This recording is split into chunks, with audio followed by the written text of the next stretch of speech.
down there.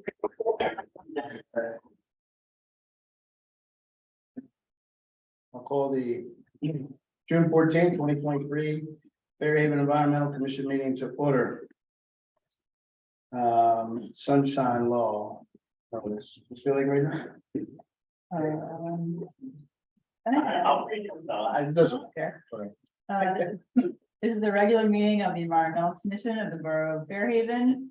In accordance with the provisions of the Open Public Meetings Act, public meetings may be held in person or by means of communication equipment to include streaming services and other online meeting platforms. This meeting is being held in person and through the Zoom meeting platform being broadcast from Borough Hall, 748 Borough Road, Fairhaven, New Jersey. Public participation for this meeting on June 14th, 2023 is available by call and phone number or through Zoom. Members of the public will be on mute until it's time for questions, comments, which will be announced. At that time, the public has the opportunity to question, comment by phone or through Zoom by the raise hand button and will be called on at the appropriate time. Notice of the meeting was sent to the Asbury Park Press, the Two River Times, and the Star Ledger on January 26, 2023. Posted on the Borough website, the bulletin board in the municipal building, and has remained continuously posted as required under the statute. With adequate notice having been given, the Environmental Commission Secretary is directed to include this statement in the minutes of this meeting. Thank you, Vice Chair. All please stand for the pledge of allegiance. Pledge of allegiance to the flag of the United States of America, to the republic for which it stands, one nation, under God, indivisible, liberty and justice for all. Thank you. Roll call. Michael. Here. Kelly. Here. Jesse. Here. Brian. Gary. Here. Jonathan. Here. Brian. Here. Ralph. Here. Councilwoman Cole. Here. Hi. And Secretary Christy Larson, thank you. Yeah. Did everybody receive a copy of, excuse me, May 10, 2023 minutes? Yeah. Any corrections? Additions? Approval? Yep. Yes. Yeah. On an acknowledgement of donations, can you have a list of them? Yes, the EC, actually the green team sect of the EC received 2 private donations in honor of Robin O'Neill's son's passing, and the green team can use them for to further their mission, as they saw that Robin was very passionate about the green team, and so the green team accepted the donations. Thank you. Let's just stand for a moment of silence for Robin's son.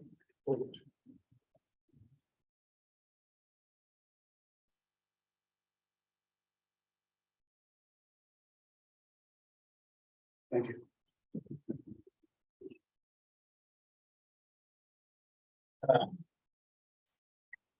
Your mitigation discussion, so I'll start off by saying we took a nice leisurely walk, but I'm still sweating because I'm fat and I shave. Through both parks, we went over to Fairhaven Fields Natural Area as well as the bird sanctuary.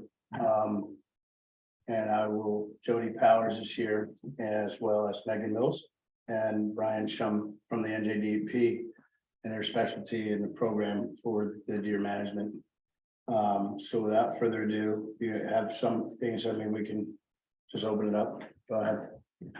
So, yes, so I'm Jody Powers. I'm the project leader for New Jersey DEP Fish and Wildlife Deer Management Program. Megan Mills is the Northern Region biologist, which this municipality falls under. And Brian Shum is the deer outreach biologist. So we took a tour of both areas. We looked at habitat. We looked at invasives versus native species.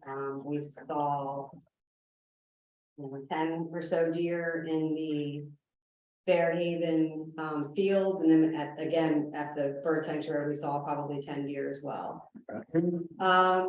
We looked at the area to see if it could hold hunters, if it should be hunted, and we discussed the options with the group, and we can go into details, or if you have questions, or I would, how do you want I to? guess we can open it up to questions. I'm sure there's a lot of questions, concerns. Especially the people that weren't able to join us. So let's just open it up to that.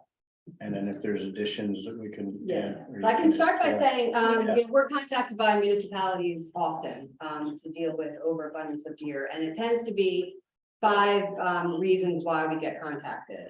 It's either an agricultural issue, if you have a lot of farmers in the area that are experiencing a lot of damage from overabundant deer populations. Deer vehicle accidents, so it could be a public safety where you're getting a lot of deer vehicle accidents. It could be a public health if you're having a lot of incidents of tick-borne illnesses. The other one is a forest health issue where you do have open space, and as I've mentioned to the group before, municipalities, counties, and the state as a whole has done a great job preserving open space, but they're not managing it. Once they preserve it, they let it go. So there's always an issue of forest health decline, which is probably the most that we're seeing in this area. Yeah. The other one is a cultural carrying capacity where your residents are experiencing a lot of damage and impact on your ornamental plantings, feces in your yard, your kids can't run around, whatever. So those are usually the top 5 issues. We talked about deer vehicle accidents. There's some, but not an overabundant number of deer vehicle accidents. Obviously, agriculture is not an issue. We would have to look into, we would have to talk to public health to see if it's a tick-borne illness issue, but for this instance, it probably is a forest health and a cultural carrying capacity. Those are your 2 main issues. Those are obvious. Yeah, exactly. Yeah. And And the chief did say, I mean, he didn't say a number, but he has the number. yeah, of the Of deer vehicle vehicle, accidents. vehicle, deer accidents. Yeah. I know I've hit one. So with that being said, I Yeah. guess we can open it up to the questions. Yeah, I think I think it's good to do just kind of open forum. So if anybody has any questions. Based on what you saw, would you make the recommendation? Like if you were just to come here without us asking, would you make the recommendation that we would remediate here? Like the way we do Yes, this? so anytime where you have open space and you're not managing the deer, you have a deer problem. Yes, so it's not, we didn't do a quick forest health, study or anything, but it is gonna have a negative impact. So it's better to get ahead of it before it's really bad. Yeah, so to give you an Yes. idea, to see 20 deer. right, Yes, In a matter of an hour, Mhm. yes, for a mile square. That's 3 to 4 deer per square mile, well, there's 20 deer in a square mile, so. right. There you go. Yeah. So typically a healthy number is more towards like 1 to 3, right? And we've got. I mean, there's 3 in 20, my and we- backyard at all times. Right. I live on River Road, so. Yeah, well, I have them next to the I office, spend so. almost 20 minutes picking up food, Yeah, so. So that's another issue. So from the environmental issue, it's not only just the forest, it's also the river that we have to worry about because that ends up eventually in the river. So that's, we had a discussion 7 years ago. Yeah. And people keep asking, well, why, where did it go? And just kind of dropped the ball. And we didn't, in fairness, we had deer, but not like we do. No, I think it's today. a growing. Not like we It do is, today. yeah. There was not a deer when I, growing up, or even, Bordelon was there, and he's been here 19 years. And he said he hadn't seen a deer, in the first, half of the time that he's been here. I never saw a deer in town. So So, it's grown exponentially in the last Yes. decade. so, yeah, exponential is correct. If you do not add mortality upon their natural mortality, just aging out and then adding a little bit of deer vehicle collisions, they reproduce pretty reliably around 30% annually.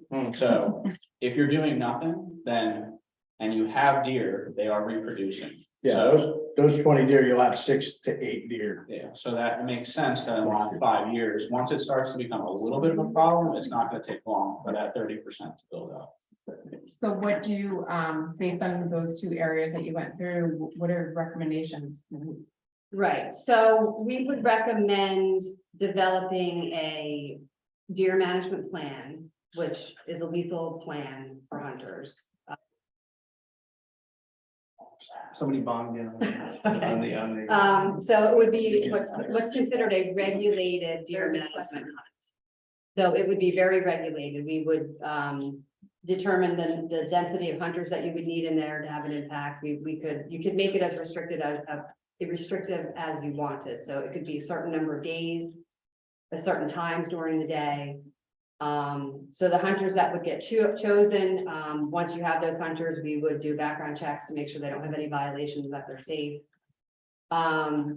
Every hunter in New Jersey has to take a hunter safety course. They have to pass it. It's a written test, and then they go out and do a field test, which they have to do a shooting proficiency test. So just like getting a driver's license, we don't just hand the licenses out. You have to take the class to get the license. And then we would do background checks to make sure they don't have any violations.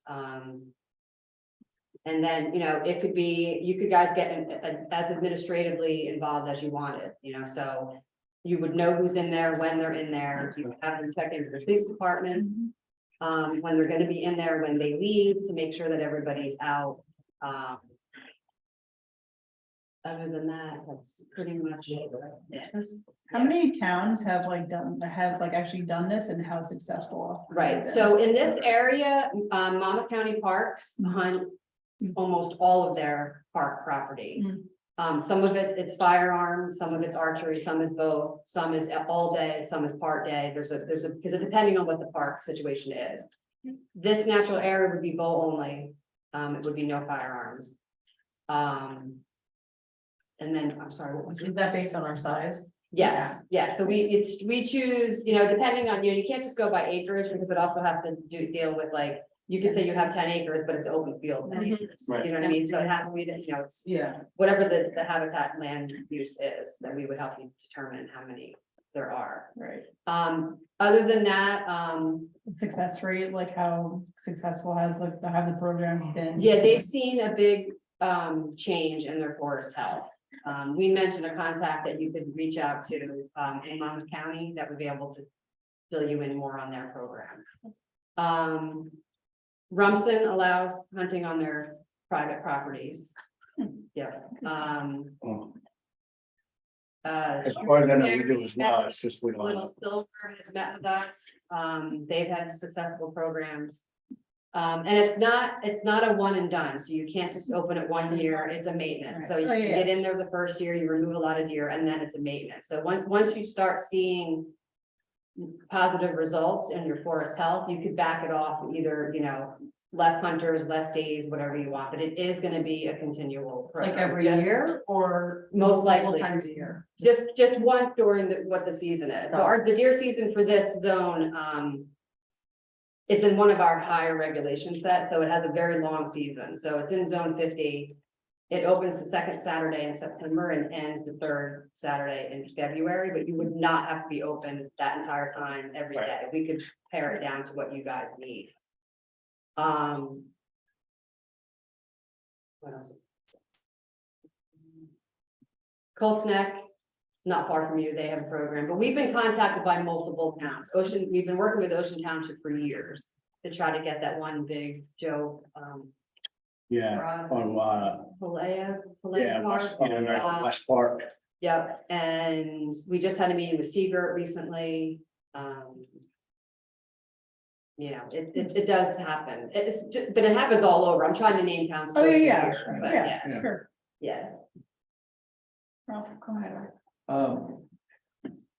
What is the density of deer, do you think, in this town now, an estimate? Right. And secondly, what do you think is a reasonable number for a town to have, Yeah, where you don't need to have right. something like Yes, this? and it's not a magic number for every town, right? So for forest health, if you have a forest that's in good health, it could be 10 to 15 deer per square mile. If you have a forest that's in horrible health, you want to drop that way down to try to get your native species to come back, because we did see a lot of invasive species where we were. So the invasive species are flourishing, the native species are the ones that are getting eaten. So as we pointed out earlier, Yes, we saw 20 in an hour and 1 square mile, which is the town is 1 square mile. Yeah. Right. That gives you So an you have idea. to of do what- conversion. Yeah, so I just ran it, and if we just think about the acreage of the parks that we surveyed, which we did not do a formal Right, survey. right. Let's say there's 20 deer and let's say it's 60 Let's acres. say I it's know it's 50, different. yeah, it's 50 acres between the two. So conservatively, if I say 60, it'll yield a more conservative number, Right. even though it's wrong. Yeah, that's fine. And it's 200 deer per square Yeah, mile, it's, based on the deer that we. Right, Yeah, that's way over. So that- yeah. What's like the kind of low bar that you would start possibly? usually around 8 to 10 per, I'm sorry, Miss- Yeah. how many? 8 to 10 per square mile, depending on. Would be your goal. That would be Right, the but goal, here's what, when we discuss this, I don't think we're gonna get hung up on the numbers. Correct. We wanna get hung up on the environment Yes. Yeah. from the aspects that Jody had said earlier, because there's no, we can estimate based on walking through the fields and seeing 20 deer in an hour and say, okay, we can figure that as X amount. But it's really the environment from the points that you mentioned earlier, the 5 points, one doesn't, well, we can say it's, farming because people have their own plantings, right? And vegetables and so on and so forth. Right. To use that as a measure, a bar, to say, okay, things are starting to get better, right? The browse line is starting to grow back. The invasives are starting, we're getting, we're keeping ahead of the invasives, so on and so forth. Joe will give us reports, there's less auto accidents with deer. So I think it's more of a bigger picture than saying, okay, we have 200 deer in the town, we gotta eradicate Yeah. 150. And it is ill-advised to use such a small area to calculate a density. on- Right. Right. Yeah, so, because certainly they're not restricted, we No, know. they have hooves, Yeah. they move, and if a male deer will probably move 20 miles, depending on, how. In this area, it's much less. Right, because they don't have to go. Which is, I think is an important distinction because you do have control over the deer in your area. It's not like, you probably already know this, but you're hitting the same individual all the time. In a suburban area like this, it's very small home ranges, like 10 to a square mile. They don't have to do food and shelters here, then they have, so the biggest problem with all these towns, and Jody started to touch on it. Is that there's no real natural predators, a couple of fox might, Yeah. at a very young age, right, if baby is born. And the fox happens to stumble along it, might try to, dispatch it, or coyotes, we have coyotes.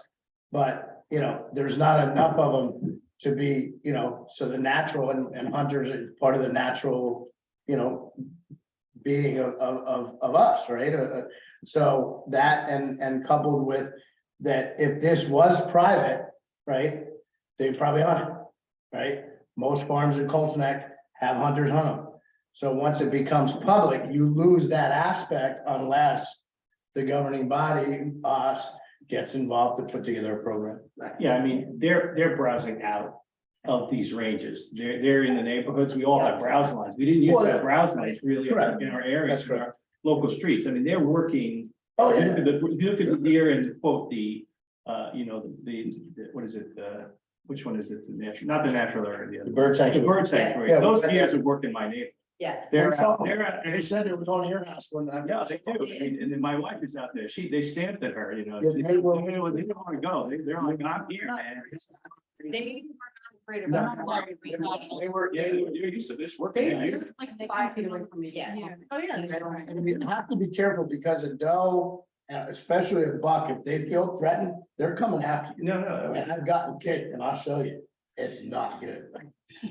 Not good at all. So they're actually harvesting outside of the natural area. Yeah. They're working in our neighborhood. Oh, yeah, no, I mean, they walk, we see them walking down the street, and they know they were, it's like a bunch of kids. And so then my neighbor was a hunter, said, hey, you look, they browsed up your Yeah. trees. Yeah. And suddenly they're 14 up. Exactly. Yeah, you'll see it from the, Yeah. from the forest floor to about 4 feet, 5 feet. We have two red fox in our area, Mhm. people cut them over.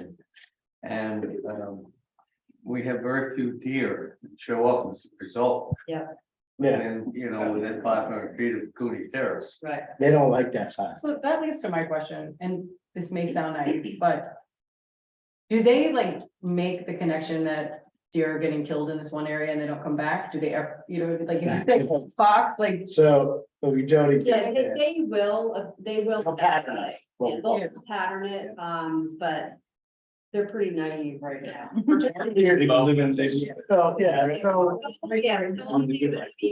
they could. They're not gonna be scared out of the area as much as with a gunshot. they don't hear They're it. very quiet, both are quiet. Would a few more And they can't- blocks help the problem? No, And they can't go and tell anybody No. because it's kind of too late. Yeah. But they will definitely, as a hunter, pattern us. Mhm. So they'll know when my truck pulls up. They'll know when I walk through the woods, even though I'm really, really quiet, they hear extremely well. And their olfactory glands are extremely sensitive. So when you look at that, they're very adept at knowing their surroundings. Having said that, they're spoiled brats that really haven't had any, there's no pressure on them at all. yeah, I mean, to walk up to a deer, we were what, 5, 6 feet? yeah. We could have probably taken it take a out. while to break that. It'll take a while for them to start to pattern us. Or the hunters, whoever it is, I can say us, but humans. As to what, because they're used to seeing people on the trails, Mhm. right? They're not used to seeing, the best thing to do is to dress up in not hunting gear, right? Just walk in a pair of jeans and a flannel shirt. They're not gonna be, as opposed to camo and all, taking, so all I the guess things I'm we just do. wondering, like, would they then start going to the private? Like, if they start To patterning. push them out. Yeah. That's, Very unlikely that you would see that increase and not have a bigger change in your number. taking the density of. So out. for So every they would- one interaction that they have with a hunter, they're having probably 100 people walking right by them, not paying any attention. Right. So I think those things outweigh each other, and your initial 2 years, how efficacious your hunter would be, given the behavior of the deer and how many there are, I think the benefits would well outweigh any of those types of concerns. Plus, there's, although it is illegal, highly illegal for, and I'm gonna talk about a hunter and a civilian to feed wildlife, whether it's ducks, geese, Mhm. or deer. It is not illegal for hunters to bait. So we can keep those deer, or the hunters can keep those deer in the park, because now they got piles of corn. Mhm. Close, they don't have to know it's close to somebody's deer stand where they're gonna, but then they'll pattern that too, so they'll know. When Joe's coming in there with a 50-pound bag of corn to dump it, they hear it, they see him, and they hear him, and they hear the corn actually being dumped. Is that what you do? You put? Yeah, so it's legal to bait, it's illegal to feed. So there's to do, totally different distinctions. Do we have any questions from the audience? And because. Are there any questions? We have a raised hand online. Okay, Mark Olson, I'm gonna bring you over. Go ahead, Mark, hi, Mark. you're muted, there you go. Hey, I think Ralph asked the question, but the whole, it's the density thing, so I'm good. Thank you, Mark. There's another one, Stephanie. Okay. Stephanie, Yeah, Hi, I'm Stephanie. gonna bring you over. Hi, hi, quick question. Once we do get to a point, where we're actually performing more regular maintenance on our open spaces and our natural areas, is there a non-lethal way of managing or just efforts that can be made to try to manage the deer, whether it be by plantings or I don't know, chicken wire on the ground? What do you guys make recommendations on these types of tactics that we could implement once we're doing a better job of managing our open spaces? The short, no, the No. short answer to that is no. So there's been a lot of research on non-lethal ways to either deter or remove or manage deer, and none of them are very efficient or effective. Okay, Yeah. okay, Thank you. Thank you, Stephanie. I also wanted to add something that this is not gonna be the intent of this program is specifically to do two things. Manage the deer herd in the town, number one. Number two, it would be giving back to the community where every hunter would, none of the hunters would be allowed to harvest the deer for their own consumption. So it would be, there's a program, a state program called Hunters for the Hungry. And it's done through the local butchers, not a butcher shop that you would know of in Red Bank. But there's private butchers that they participate in these programs. So the hunter would pay the $50 or $75, it probably is now, to have the deer butchered, and it would go to the local food banks and churches and everything. I wanted to just make that known and on record that it's not, and it's not something that's open, that everybody's just gonna come here, you know, and there's two hunters. There's one hunter that really just wants to be a subsistence hunter and eat the venison. And there are trophy hunters, not that they don't eat the meat. I don't want to convey that they're just out to shoot trophies or harvest trophies. But I think that in talking to Jody, we can make it more restrictive than the state. And we can say, look, you have to harvest an antlerless deer, a doe, before you harvest a buck. So that would alleviate trophy hunters just come in here and say, because there's some very, very large bucks on these properties, that it would, because, and if you do that, Joe could come in, shoot a buck and never see Joe again, and you wasted that lottery on that hunter because he just wanted to take out a buck with a big set of antlers. And Hunters Helping the Hungry is the program, and they actually have some funding, so it oftentimes doesn't cost the hunter anything. They just donate it, and then that butcher gets reimbursed. I think there's gonna be a lot of people who'd like to do this. Yeah. Well, Plenty of hunters who'd like to do Yeah, this. they're, I know. I wouldn't worry about the money. No, I'm not, no, but I Yeah. think it's a good point. Yeah. I didn't know that. Yeah. Thank you, but, it's been an extremely successful program. I know one of my buddies who donates north of 50 deer a year. Through that program. So, and it's, you know, it's pretty good meat. It's all organic, very lean, and, you know, venison, chili and whatever. So, I wanted to make that in a public, you know, format that, this isn't just a one-sided program to, you know, help with our deer herd here, that it would be going back to the community. It's more of a management mindset versus a recreational mindset. Yeah, this is, we're doing it for a reason, to, you know, help the environment. Now, to get something like this set up, I mean, if we get it approved and agreed on, I mean, what are the next steps, and how long before, like, we be able to implement this in this, you know, the fall, winter? Right, so we would have to see, I didn't pull your ordinances. I don't know if you have a no hunting or no discharge of a weapon. As far as I know, when on we look public seven, property. yeah, Teresa says no. as far as I know, I don't think so. yeah, as far, We have duck hunting. in So the- that's we have usually duck the hunting. first Right, step. so- That takes the most time because it's an actual rule change. So you have to have Right. first reading, So- public hearing, second reading. when we And you looked at have it to 7, Be about that. when we looked at it 7 years ago, there was not, and I know Okay. we didn't pass Yeah. anything since. Yeah, we've always had duck hunting in town. Yeah, so So- then after that, it's just a matter of helping you develop the plan, how you want it run. We can come up with the numbers of how many hunters you need to have it be successful, to see a And difference. so do the hunters apply for you? They would apply through you, All done yeah, through us, so we yeah. would help you figure out the application. And it would just be, you know, online, whatever. But you They need do the authorization. background check. We do the background And the verifying license. Mhm. Yeah. All that. Yeah, so we could help you develop the plan, and a lot of times, you know, we'll pull it just from another municipality that has a successful program. And you basically just change your name. There's so many templates out there now that you could do it. And then your rules and regs would be specific to whatever area you're gonna open. And so, right, and would rules and regs also be agreed upon by the council? I have a feeling that some neighbors around there might have their own concerns and, you know, other things. So how does that work? I mean, getting that input and, you know, So, right, so we would work with you to develop the plan, and it would be, everything would be done. So it would be the number of hunters, what days you're gonna hunt, where you're gonna hunt.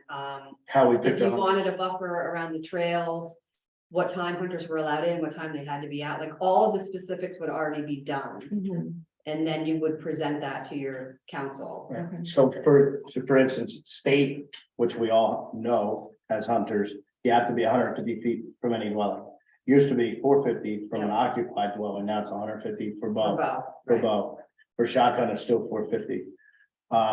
So that's a known thing, but we can always make it more restrictive than the state laws. We just can't make it less restrictive for obvious reasons. So if we said, look, we want a buffer of 200 feet, we would post the signs 200 feet from the houses on, is it McCarter? That backs up, or is it, it's McCarter, right? So those houses, so you would draw, shoot a line, which is easy to do, and then hang the signs. There would be white signs, they would know those are the signs that I have to be inside, okay? The yellow signs or lime green, whatever colorblind, would be on the trees on the outside, the perimeter, that here's the times, here's, everything on those sides, so it would be posted all the way around the perimeter. And then posted online, so what I envisioned was, because we do have to advertise it, because it's Green Acre money. Right. But we don't have to advertise it to the county. So we would just advertise it and show it on our borough website. And then if we only get 6 people, then obviously we have to kind of branch out, but. Yeah, and I wanted to try, I envision, and I think it behooves us to make it somewhat hyper local. There's enough people in town that would jump at it and do it. yeah, so, and we would, if need be, we would present. And we could do a more formal presentation or just a conversation like this for your full council. Yeah, definitely want So that. if they had questions, we could do that as well. Yeah.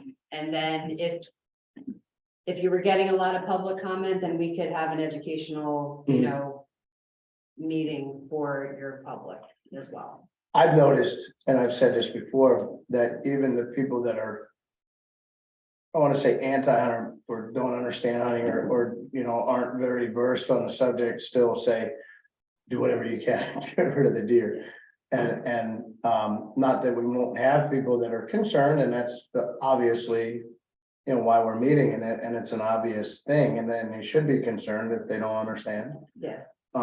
So that's why we would do a series of meetings. Yeah, because And we do could it even, in a lot of it's just education. So, some of our presentations are, even so detailed as it's like deer biology, deer ecology. Go through everything, what your options are, how to do it, who's done it successfully, everything. Cranberry came to mind too. Sorry, when you asked. They have a program, not a lot of property like here, but they did hunt it on their, and they're still hunting on their public property, Yeah. and they got it done in probably 2 months. Most county parks have a program. Most county parks have. Most county Yes. parks in the state, Yes. most counties have a program Correct. for their parks. Right. Not every town has a program for the town. Correct. But that we have a model from the parks. All you do is scale it down to the town. It's been a journey. I think we came here because we've been discussing it, and it's probably. I brought it up the first time 7 years ago. Yeah, no, but I mean, I think at the time people weren't ready. I think now there's enough. And problems. they weren't ready because you didn't have the deer population in it. Right. So it was like, okay, Rice, what are you talking about? I saw, maybe a deer last week. Now it's every day, Yeah. right? Brian Olson, you have a question? Yeah. Who does the field dressing or the dressing of the deer? Is it done in the field by the hunter, or because you don't, when it's warm in the summer, you don't have a ton of time. Right. You don't do You're it in gonna the be giving the summer, food so- away. Yeah, So it it could would- be either way. So Yeah. you could allow your hunters to field dress in the field, and you could have restrictions, obviously, no piles, on a trail. It could be 10 feet, 15 feet from the trail. All right, so they would leave the piles in the park, but not on the trail. You Yeah. can do either one. You can allow them to do it in the field and leave it, or you can allow them to do it in the field and take that with them. Right. Okay. A lot of times it's easier just to have them leave it because critters are gonna eat it and it's gone. You It's can- actually better for the environment to leave it Yeah, that's the behind. question. And two thoughts there is that it's approximately 30% of the weight of the deer. So if you shoot a doe that's 150 pounds, that's really hard to drag. I've dragged people deer. And I can't do it today, I have a heart attack. But so we want to promote the program to do what the intended purpose is, to clear out the deer. So if a hunter's coming in and say, oh man, I can't field dress, I gotta drag this thing, throw it in my truck by myself, bring it home. Yeah. It's a lot more of a process for them to follow, as opposed to being restrictive and say, yes, you can field dress it, but it has to be in the woods. It can't be on a trail. It has to be 20 feet from the trail, whatever. And most hunters are very, very cognizant of the environment Yeah, they're very and discreet.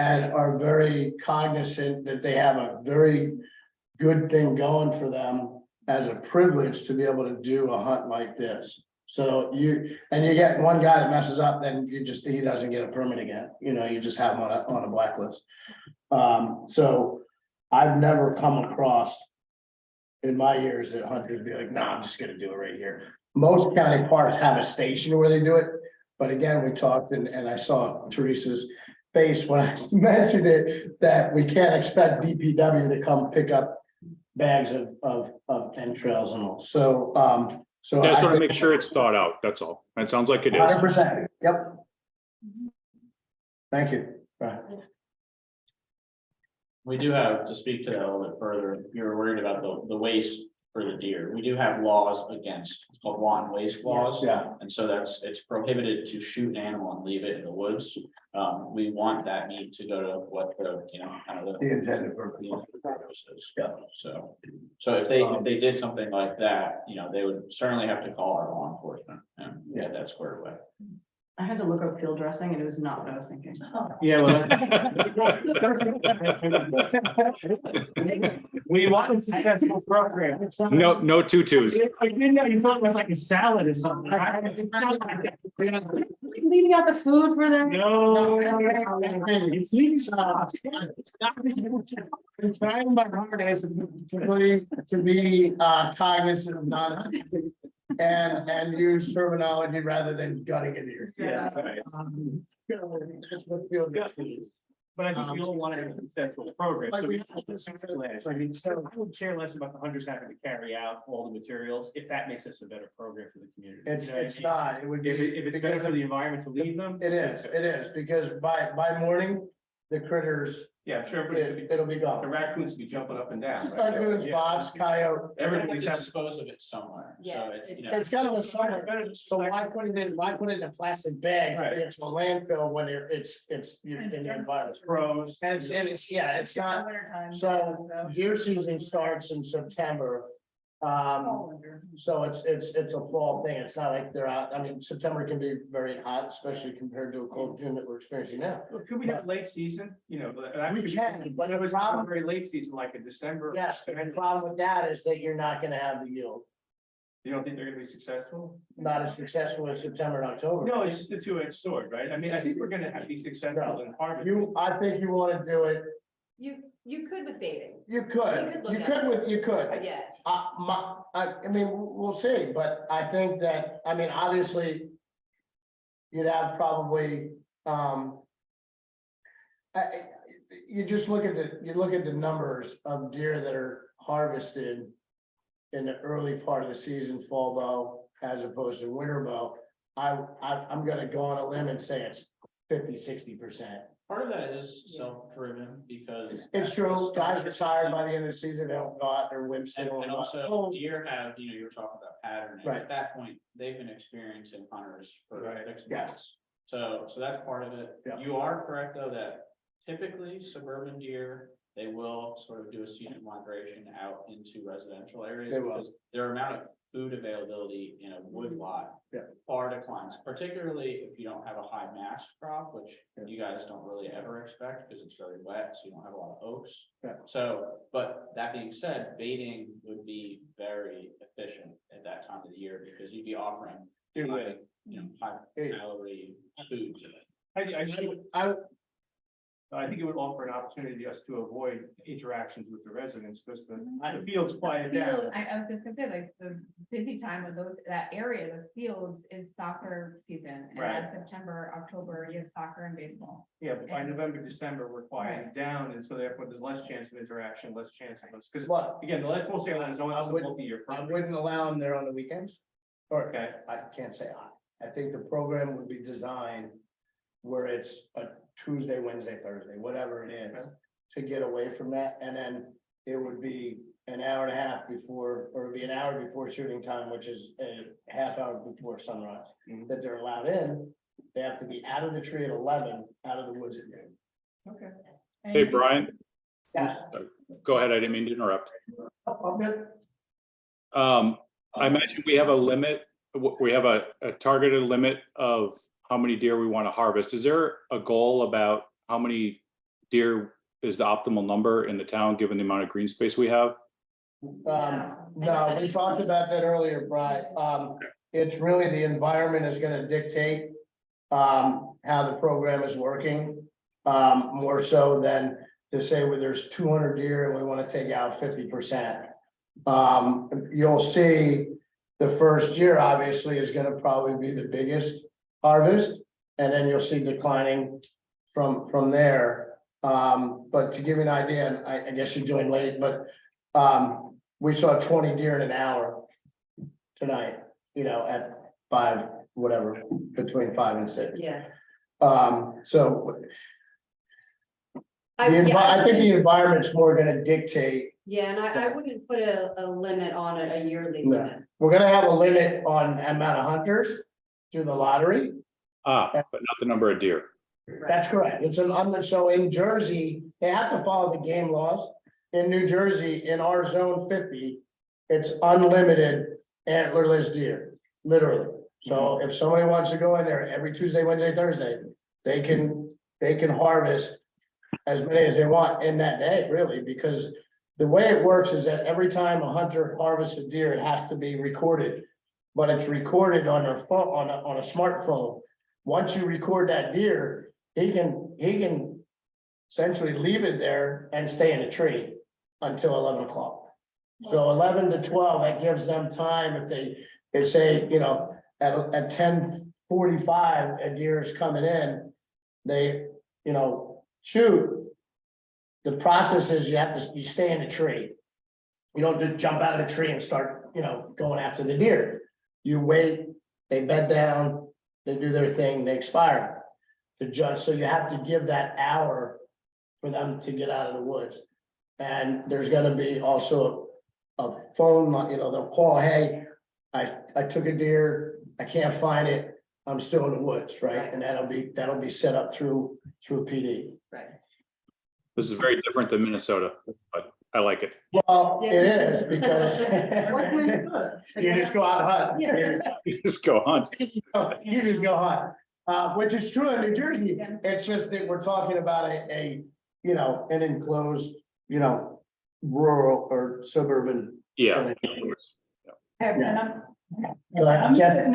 assuming that there will be some sort of adaptive management, like components of the plan too, so like depending on like what we have in it, and if we need to revisit it and make revisions based on the plan, like how effective it is. Yeah, so most towns, if there's an ordinance change to allow hunting on public space, that's done. But most of the rules and regulations are done by resolution, so they can be changed from year to year without having to open your code every time.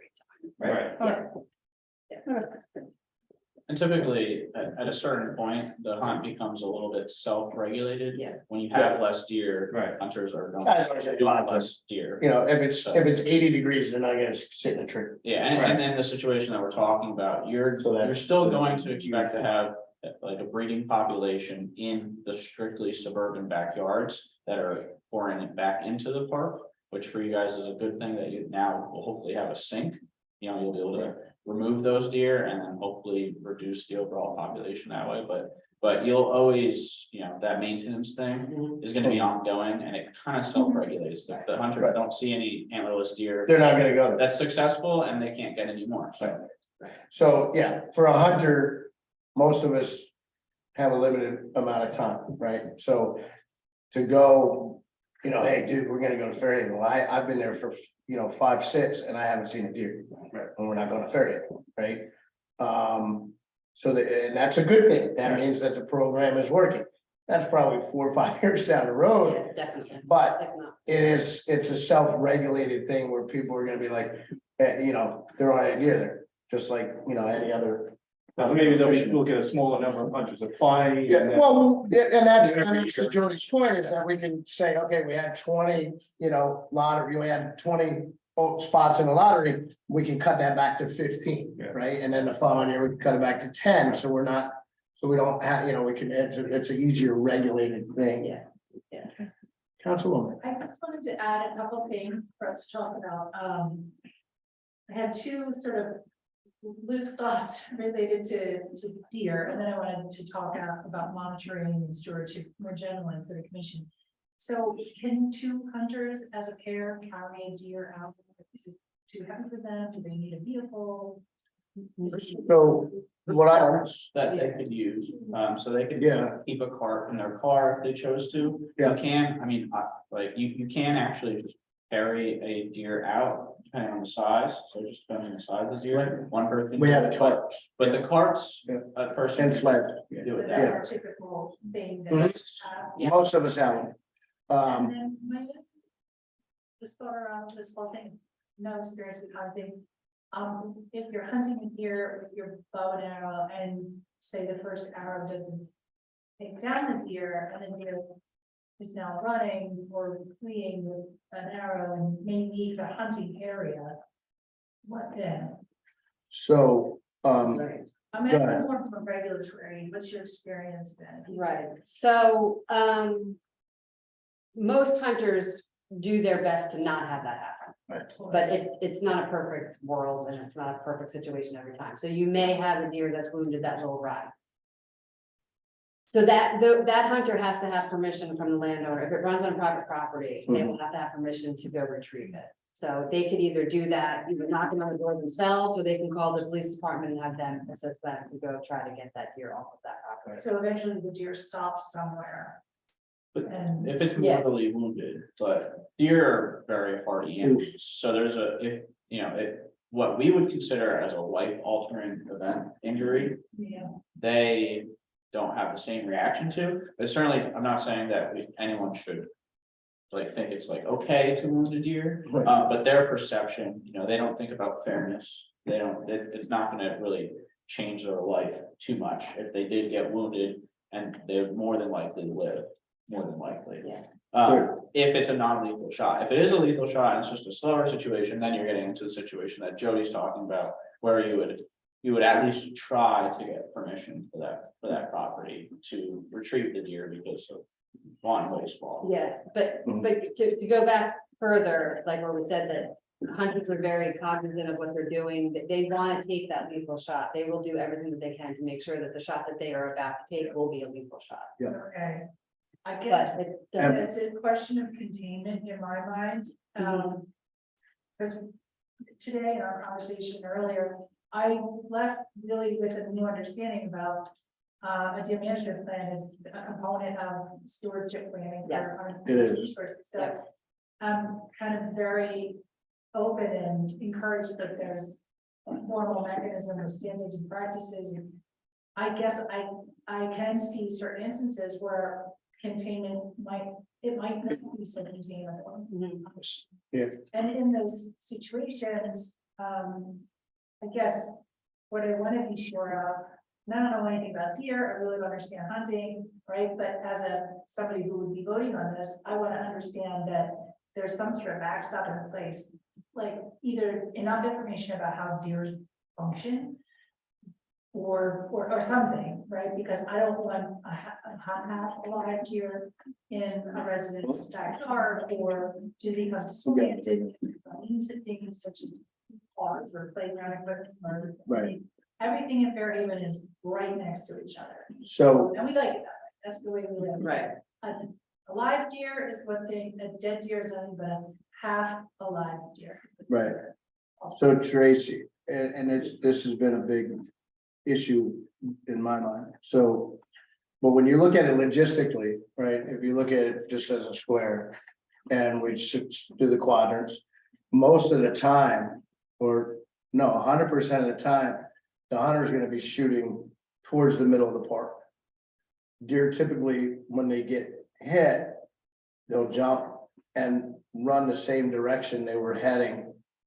And it's usually not towards the hunter. So when you think about the hunter along McCarter, that deer is gonna run usually to the south, more deeper into the woods for two reasons: safety, security, and just natural instinct to run away from where some deer don't move at all, because they don't know what just happened. And I would say I've maybe lost one in my 25, 30 years of hunting. Most hunters, and especially hunters that are gonna participate in this, they're not gonna be some, fly by night or, Yahoo or whatever, just to go kill a bunch of deer. Yeah, and no They're one gonna be wants responsible. the deer running around, so they will do what they can, if it's alive. I'll do like whatever it somebody takes to, lawn, They will. Right. Get permission, that's- hopefully to be able Right. to. and that's why we stay in a tree, because the adrenaline of the deer, who doesn't really know what happened, you'll jump that deer and then you'll have a problem. Most, all of us will sit in that tree for at least 30 minutes. And that's why we give that buffer of an hour from 11 to A 12. lot of that situation is discussed when the hunter takes their hunter education. Yeah, we're trained at. So, yeah, so they know there's different field signs that you can see. So if you're not sure about your shot placement, there's things that you can look at, the blood and things like that, that you can figure it's more detailed, but you can Yeah. figure out what the wound actually was on the Yeah. deer, and that tells you how you need to handle your next Yeah. few hours. Right. So. If you really want to, you could take the, it's all completely online now, even if you don't have the intent of going to the field portion and fully completing and getting your license. If that's something you're really interested in the background of what we go through to make sure that we're making ethical shots. Mhm. That people, like, our hunters are educated. If It's you on- want to take that course, it's completely online and it's free to take. Yeah, I think what I'm interested in is being able to reassure the public. Yeah. So I don't think I need to learn it. I just think we Yeah. need to probe it enough to understand what concerns. Well, and that's something Yeah. too, that we can, if you guys wanted to have a public Yeah. meeting, I think that's definitely something that we can. yeah, I would, But I- the hunter, the education that they're starting, like Yeah. their base education, not even like what they're learning in the field, and if they have a mentor, or if they're hunting with family, or like the people who came before, like that's how I've been, like, my dad and my brothers came before me, but my dad's a first generation hunter, like his parents did it. But like, that's something that like, if it's passed down from generation, it's instilled, or even if it's you're out of, you're just interested in it. There's a very strong base education before anybody is entering the field. Right, okay. And then the only other thing I wanted to ask you to have a short discussion about. Visit the Environmental Commission, and they provide policy recommendations and sort of suggestions for an advisory role for the governing body. And like other pilot projects, not that this would be a pilot project, but they function, we want data to drive policy. So I guess what I'm asking is if you could talk about monitoring year in and year out, how that would work. Would it be easy to collect for the Environmental Commission and collect that data on a regular basis? Would they be getting it from you? Or maybe we could just talk about that a little, because eventually what we want is to put that in the annual report from the Environmental Commission to the governing body. Right, so the data that we would provide would be the harvest data. So, and if a hunter harvests a deer in your program, they automatically have to report by regulation to Fish and Wildlife. That you could also have them report it to you guys. We're gonna have them Keep report it to track as us. well. part of the, yeah. part of It'll be a local thing. From us, so you can get the CIDs of the hunters that are in your, the CID is a license. Okay. We all have a CID, it's like our social security number. Right. for So hunting. you would provide that to us, we would run that, and then we could give you that data, and we could track it over time as well. Yeah. As far as like any forest health stuff, if you wanted to, monitor that and keep track of that, like a stewardship thing, that wouldn't be us. But RJ from Monmouth County Parks, Oh, yeah. he might be able to assist you with that.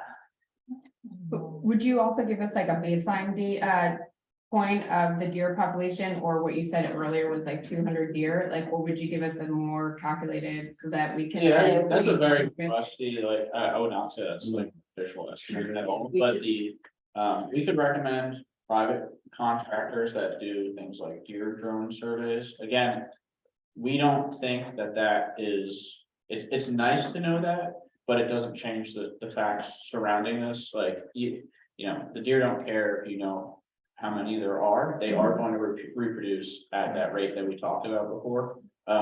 So while like, we don't want it to be an impediment to things moving forward. That being said, that there's a number of like people we can help you get in contact with to estimate that. We would do a drone survey From- to count actually how many deer you have and then do the same calculation. Yeah, Yeah, but we just that did is it. very Yes. difficult in a town like Yes, this. Right. Yeah, And here's the thing, and I don't wanna be, I'm not being flippant here. Why do we care? No, I mean, You I'm know just, what I mean? It's- I'm we just don't- wondering what, like, you have baseline data and then you know your harvest taken out, and then you can kind of estimate what your population is, and I know that. Yeah, I we are like that. looking- I know that we are No, no. looking at yearly other types of data, how the forest looks and improves, but some people want the data and the numbers, and I'm not saying that it's worth our money for a drone. That's but that's what I'm just saying, is wondering what their right now, what data they provide us yeah, at the onset. today it's 200, today it's 200. If we're gonna collect data, I love the idea. I would also recommend that we collect the number of car accidents with deer, and maybe hopefully that would come down. We already have that. Joe McGovern's gonna furnish us with that, yes. but that is more so on what we like typically would recommend. Those things, like RJ might recommend planting seedlings in a few locations, flagging them for palatable species. Yeah. And see how many get browsed and see Right. if that number changes over time. Sure. So because really, you know, the density is something you can certainly relate to the symptoms that you're experiencing, but it's the symptoms that, because we're still probably not at, like what Jody was saying, the biological carrying capacity. We could still have a lot more deer live in this neighborhood. Right. But it's the cultural carrying capacity. It's and the environment, those right. things. The environmental impact, we're gonna see that change over a pretty short time period. Yeah, but estimating a density in a broken habitat, a fragmented habitat like this town is very difficult, because what do you count as habitat? Do you add the non-habitat into your density? You end up with a patchwork, and that complicates that estimate, because then you're picking and choosing what your area is, and that really is gonna change. Right, do we just do it within the confines of the 50 Yeah. acres, or do we do it in the confines of a mile square town? Yeah, so it's such a small study area for a density, it starts to Right. become a less meaningful number. But something like a walk through the woods and counting how many deer you see.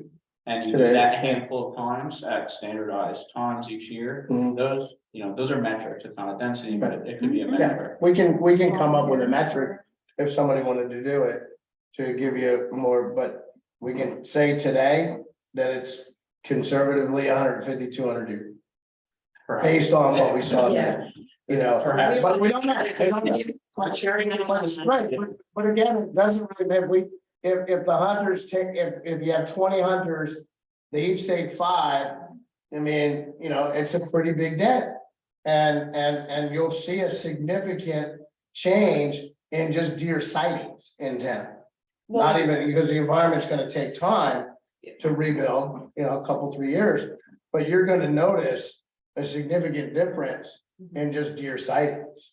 Well, the Which you deer see all the time. exposure Oh, is a right. good idea too. Yeah. The what? Like adding a deer exposure in that Right. clear cut The area that we area saw. that we looked at, the clear cut. Yeah. Because that, if you fence that off Mhm. and the deer can't get in there, and you have plenty of people from the public walking in, and maybe put a placard on it that these are native species and this is what should be growing versus what is growing. Mhm. And then you just fence off, you know, a little square section, you don't really have to do anything with it other than maintain the fence. Right, And then the public can see this, literally the only thing you're excluding are the deer. yeah. And now when that whole section becomes green and lush and it's full of, you know, native species that are Right. good for your area, then the kind of, it's a visual thing that kind of clicks Sure. more like, okay, maybe the deer are the problem versus other types. What did you call this? I don't. It's a deer yeah. explorer. Yeah, it's a deer EEZ zone. Is there any, are there any, Closure? are there any costs associated with this, or like what costs are to the town? It would be like, you guys could pick, it doesn't have to be huge. Oh, I mean, sorry, specifically for Oh, for the the program? for the whole program. No, other than time to administer it, but once it's up and running, you know, you do the lottery and we put together the program, it's just our time. Yeah, it There's would just no. be, you know, if you had the hunters that want to hunt the program, drop off their permit application. Right. Someone has to go through the applications and then they would collect the license numbers, they would give them to us so that we could run the background checks. But You you don't guys have to do it, but a lot of towns also actually charge a Charge, fee. yeah. So a lot of Yeah. towns- Yeah. You can charge a permit. fee. Yeah. And then a lot- we'll cover any administrative. Yeah. And it's in the plasma. Not read it in rackets. Right back. Basic species. It'll be invasive species. Right, Bonnie, you you have have like a $2 entry fee for the lottery, and then if they get the lottery, if they get the permit, then you can, you know, Oh. charge whatever you want for the permit, but then anybody who's applying. You get, you know, I can help you on that, on economists. Right. Yeah. We'll get a good Yeah. price. You get it, it's not worth it, it's nice. No, it's to do with the program. Yeah, so. or if you really wanted to all be donated, then you could put that money towards. Yeah, so I The, mean, the process we would could. be for the hunters versus them. Yeah. Right, so we could, because what we wanted, the intent of the program is to, you know, call the deer. We want to make it as easy for the hunters to participate. But they want to do it. I mean, this is. And- But you're saying it's like a privilege kind of. It is a privilege. Yeah, so- 100%, but so to charge $20, you know, is, you know, for 20 hunters. It's fine, $400. So that would go into, and we can, but what I'm saying is that. I don't know if it can go, can you charge a permit and have it go to the EC? I don't know.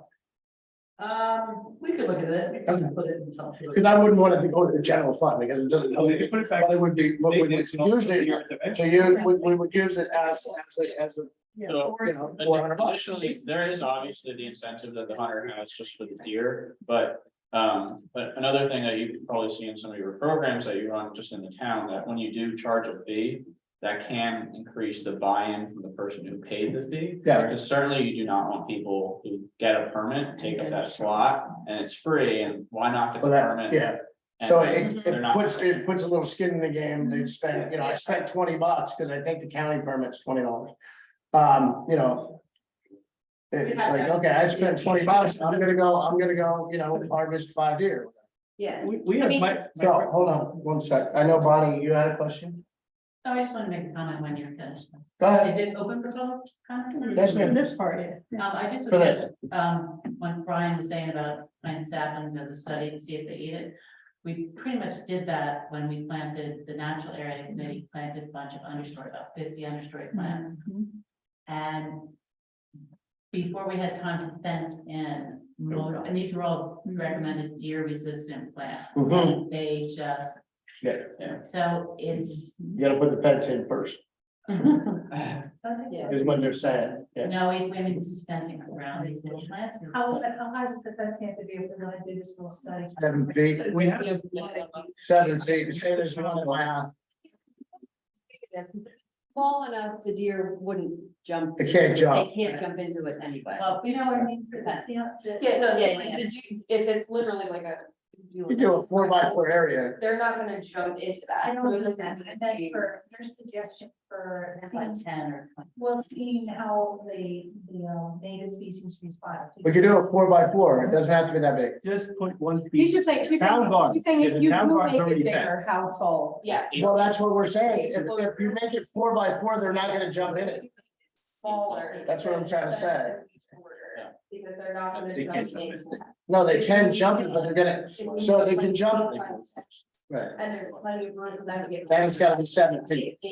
And then get out, they will jump and eat the fence. They'll jump. You don't have to make it that big. Smaller. So there's. I have fence. Go once they get in, but. You could just take 1 plot from the town, we have a town garden that's got a 7-foot high deer fence. Yeah. You can plant inside the fence and outside the fence, just that one plot, put the same stuff on both sides of the fence. And then you have a head-to-head comparison, same location, same type of plants, what happens to them inside the fence, because they're not getting browse versus out. Right. So I will say that what you just described about they were deer resistant plants, that goes to the woman's comment or question from before that said, once we reduce the deer population, can we plant plantings that they won't eat? And that Yes, kind of proves that it doesn't work. doesn't work. Well, I mean, right now, there's so many deer. Yes. That, but No such thing. the natural area is trying very hard to. Yeah. Replace the Replace, natural area. exactly. And it would be wonderful if we could reduce the deer so they could actually get this started. Right. Really, Right. you know, without having everything. Yeah. Immediately. I would say too, if you have questions on how the program works or obstacles that other places have, Cranberry's a good one. Hopewell Township is a good one. They have a good program in Mercer County. Definitely reach out to Mercer County Parks, Monmouth County Parks. Yeah. They've all had really successful programs that have already been through what you were just starting, so they could tell you what works, what didn't work. Thank you. I know, All right, we have they're all great, like, I hear all the music. no other questions from the audience? Do we have any more questions, comments from us? I want to get them. I just want to say one thing, as a vegetarian, it is for like almost 20 years, it's a little bit hard to, like, swallow this, literally. I have to. So any other kind of words of wisdom? One thing that sort of struck me when I was reading, because Gary had sent us something that I thought was really helpful, was that like there's something about disease as well. Is that a factor? Like, have you been seeing more disease in these animals, and is this helpful to them? And what happens to like babies if their parents are gone? Is that an issue? No, I mean, No. by the time deer season comes in, majority of the fawns are already weaned Okay. and they will survive on their own. Diseases, yeah, so chronic wasting disease is a disease that we do not want in the state of New Jersey. Yeah. It's sort of like mad cow. Yeah. So anytime you have a high density of deer, it's a better chance that you're in pregnancy. We've had a couple other diseases, EHD, which are sort of density, sort of, but they're not transmissible between deer. It's by an insect.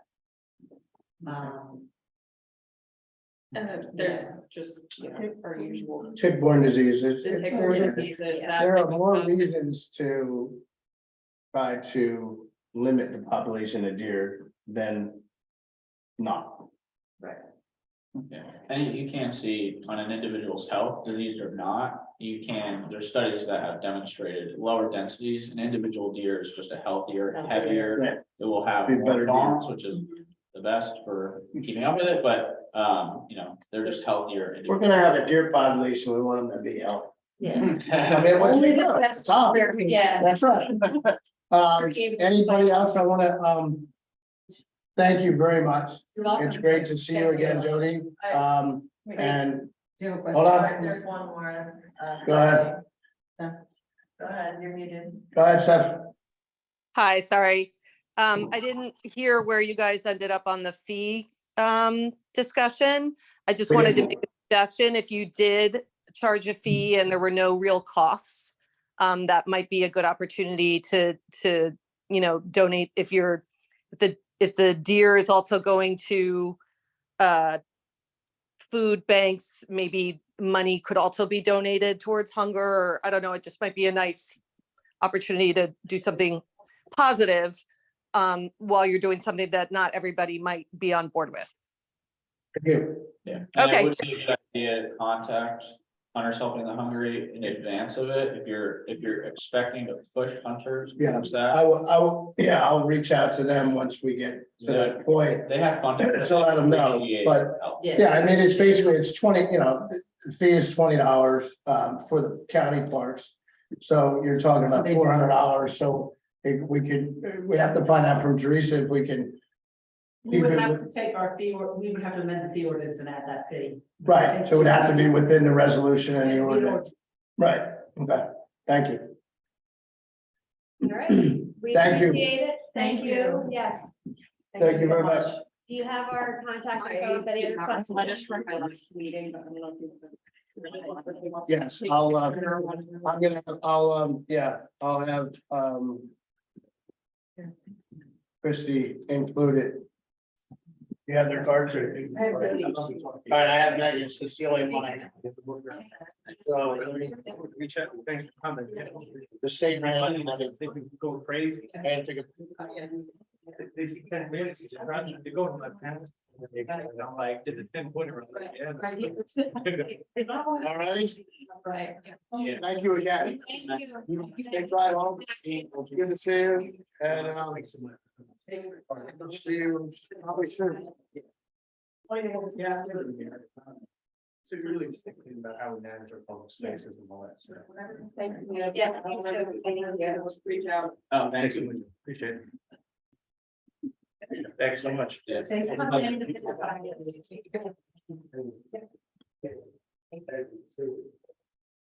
Right, get out of here. I'm trying to get out of here. It's a garbage can right outside. Thank you. Yeah, appreciate it. Thanks a lot. Yep, Thank you. he just started yesterday. No, it would be a year coming up. Okay. Current business, green team, Kelly. All right, so the green team was just recently awarded a $2,000 grant from New Jersey. We couldn't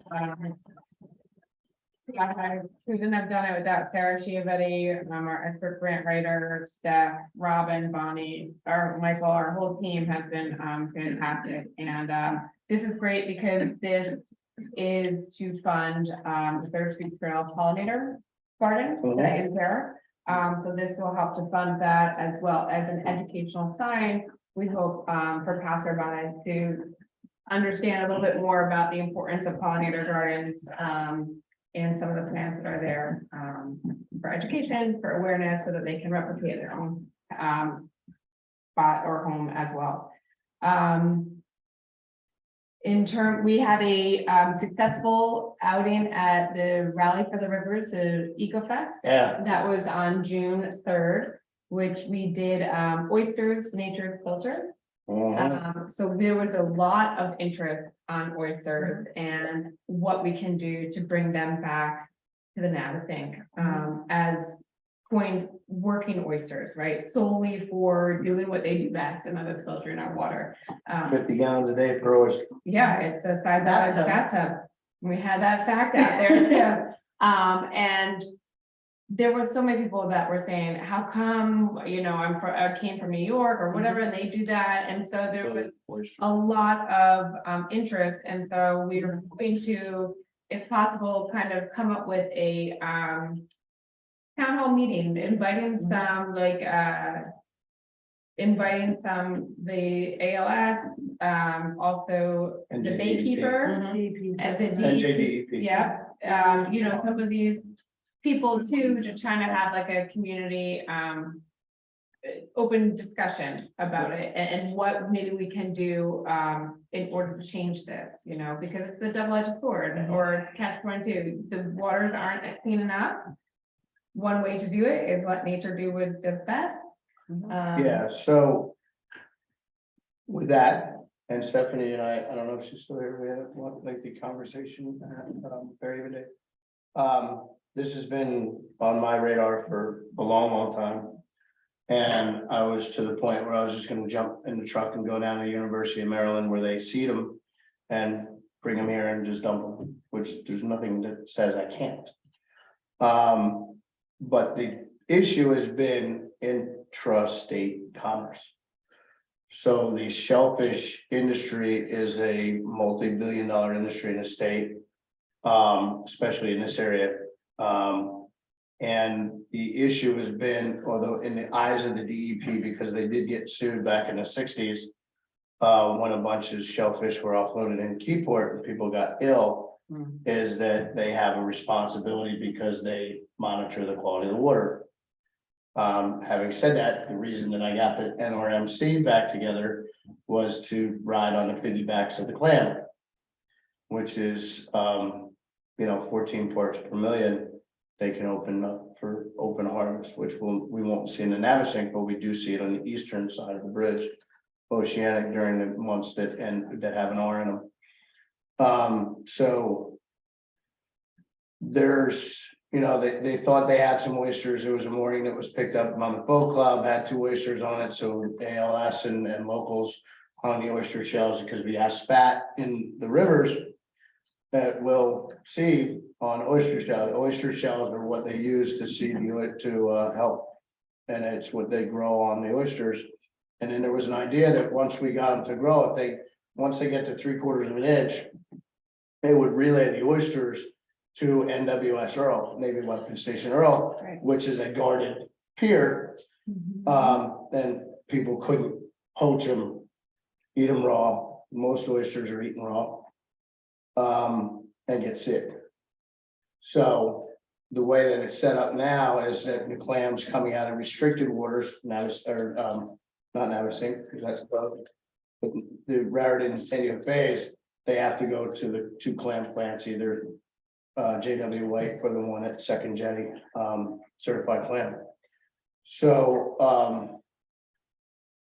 it is a double-edged sword, because you want the oysters to thrive, but we have to be careful that they're not harvested and somebody gets It's an sick. enforcement issue. Yeah, it's an enforcement issue. There were Sure, 2 but- beds, there was one that not long ago, within the last decade or 2, by Blackfish Cove, which is over by Hartshorn, and there was another one up by Oyster You said Point. We deaths? kept it really, really, really secretive so that nobody would harvest the oysters.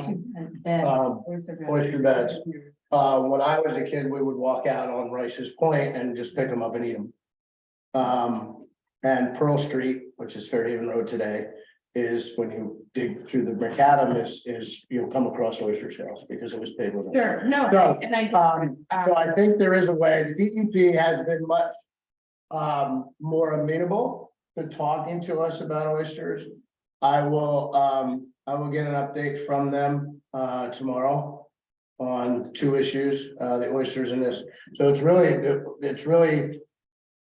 to get their blessing to say, okay, you know, you could do the billion oyster project like they did, you know, like they did Well, in New York. Because one thing we were thinking of, like, I get the liability issue, but if you were to have private residences to do it, you know, like, who understand and realize that that is not for consumption, it's solely for working. And so those were some things that we talked to the Baykeeper about, and just some ideas. As I said, there's nothing stopping me or anybody else. It's other, So- it's so not, look. it's not personal, it's other people coming. It's other people. Yeah. Yeah. Somebody walks onto the, you know, and comes across the oyster, oh, wow, it's oyster, because an oyster has a different allure than just a clam. I get No it. offense, clams, but they do, right? It's a whole thing. But I think that the thing that we're just trying to do is, what are the options here? And have a discussion, and if there's a lot of people in here, you know, just get the 100%. discussion going, rather than say that's the way it is in New Jersey. even though It's not, it's not. So, You against it? Excessive regulation is ridiculous. I mean, why is not, which I recognize for putting more positive things into the environment. yeah, If you're worried about people breaking the law, I'm like, stop, Yeah, don't do it. that's like. And I don't know, I mean, if you want to harvest. Labor, it's what nature does, and. 100%. The DEP knows it. And now- They know it. Listen, I'll state on that end, Stephanie, actually wrote a pretty amazing report about oysters and some of the ideas that we had, and I have passed it up to representatives in the state that I know, so. Yeah. So, It might be like, at least that they know that we are very interested in it and see what they come back and get some answers. And to the point where we, you know, we were at EcoFest and we didn't even have a sign up sheet, but the amount of people that said, what can I do? How can I get involved? Who do I talk to about this? That we actually just started taking names and email. It was surprising how many people knew about the oysters and what they did. I was surprised at it. so what we can do is, and I don't think there's any legal thing, is tell them to get in touch with me if they live on the water. And I'll take a ride to Maryland and get to see, and then give them and then they have to, you know, it's easy to get the oyster I think shell. there might be a more like official way to do it though, just. There's not, that's what. No, that's the problem. That's the problem. So, other than doing that, there is no better way today because the state is not going. No, but I think we need to. Conversation, Yeah. right, and just saying, hey, look, there's more people that are asking for it. Cause it's Yeah, like, just like anything else. the right? border people agree on this We issue. need a, but believe me, there's definitely from multiple sides, a lot of support for which. Yeah. So, that's from the green team, that's about it, anything else? Just the grant that we'll be working on and and that update. Thank you. Brian Rice, Third Street Trail. So I deferred to Mark Olson, which I received his email today. Arbor Day, which was Friday, 4/28, we planted 20 trees, all sponsored by residents. These trees were not paid with borough funds. Thank you, Mark. And bye. The water for these trees has been and continues to be provided by Michelle Decker, which has been a huge benefit to the trees. And again, it hasn't cost anybody other than Michelle Decker, who happens to be a good friend of mine. And I talked to her actually, and I didn't have Mark's email until today. I asked her if there was a way to reimburse her for the water. Mark brought it up that some people have volunteered to pay our water bill, which I think is sweet. And or they could charge a little bit more for a tree, right, when they donate a tree. So I'll talk to Mark more about that. Frontier Tree Service was coming tomorrow, but they're actually coming on Monday. That was an update that I got. And then 4, which goes into the invasive species, I almost said invasive species act. Japanese knotweed continues to be a big problem throughout town, especially on the Third Street Trail. There is, and I can talk real quick about it. We have, Bonnie has initiated a intake form is what we're calling it, which has not been completed yet by the borough, but it's lined up to do an intake form, which means that now council can go to the borough and say, hey, we have this intake form. I believe this is a process, Tracy, maybe speak more to it, or Teresa, that now it's documented from an entity, this being the EC, to move forward with possibly putting, and I see it as an invasive species plan to get away to eradicate not just knotweed, but any other invasive species. So that is being worked on, and I wanted to. Just to clarify. Yeah. I wanted to. Can you jump in right now, just to clarify one aspect of what? Yes, please. The intake form is a new mechanism that was developed by the engineering of the DPW committee with the mayor, Councilman Right. Rich. And the thinking was, obviously it's a very active community. We have a certain number of available resources within the borough, so trying to prioritize what we can do and what has to wait and what we can go back to or what we outsource. As a community, our government has to make decisions like that. So the intake form asks very specific questions about describe the project, how does it line up with other priorities, what's the basis of the rationale for prioritizing this, and you know, on it, it's a page, a little bit more. And in this instance, because it's addressing an invasive, which is related to, you know, the environmental commission's work or its purview, this is an intake form from the environmental commission. Bonnie brought it forward as in her role on the ground with, well, everything we do. And brought it to the attention of the environmental commission with Brian. So then from there, once the form is complete, it would move through. Right. So I think it's safe to say, which was Bonnie's question and concern, that the EC has full support of combating invasives, including not. Can I just ask Unless how somebody that does it. works? So like, how are we proposing to combat them? Are we? We don't know that. We don't know. We don't know that. That's, Actually, not, we might have a very specific surgical series of Mhm. steps, which I'm not even. Right. I'm not qualified to speak to. and we're not even close to that. This is, all I wanted to do was bring it up that, do we have the support of the EC to get behind eradicating our invasives? That's all I really want to bring up now, which I think it's a layout. I mean, I have multiple cards. So I think the process of doing that would be, that's above our pay grade. But I guess, what I'm trying to understand is this eradicating them in public spaces or in the Yes. public, private homes or like No. the city? No, okay, just. We only have jurisdiction on public space. Right, but Yeah.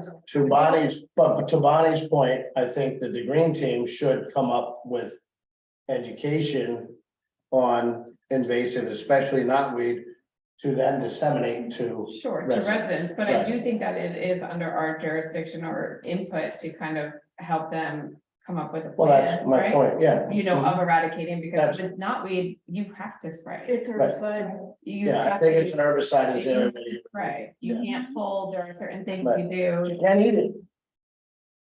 Edible, It is. Really? yes, it's similar to rhubarb. It's similar to rhubarb. So again, I don't want to get too far into the weeds on this. I just wanted to bring up the process and to no pun intended. I'm sorry, I'm sorry.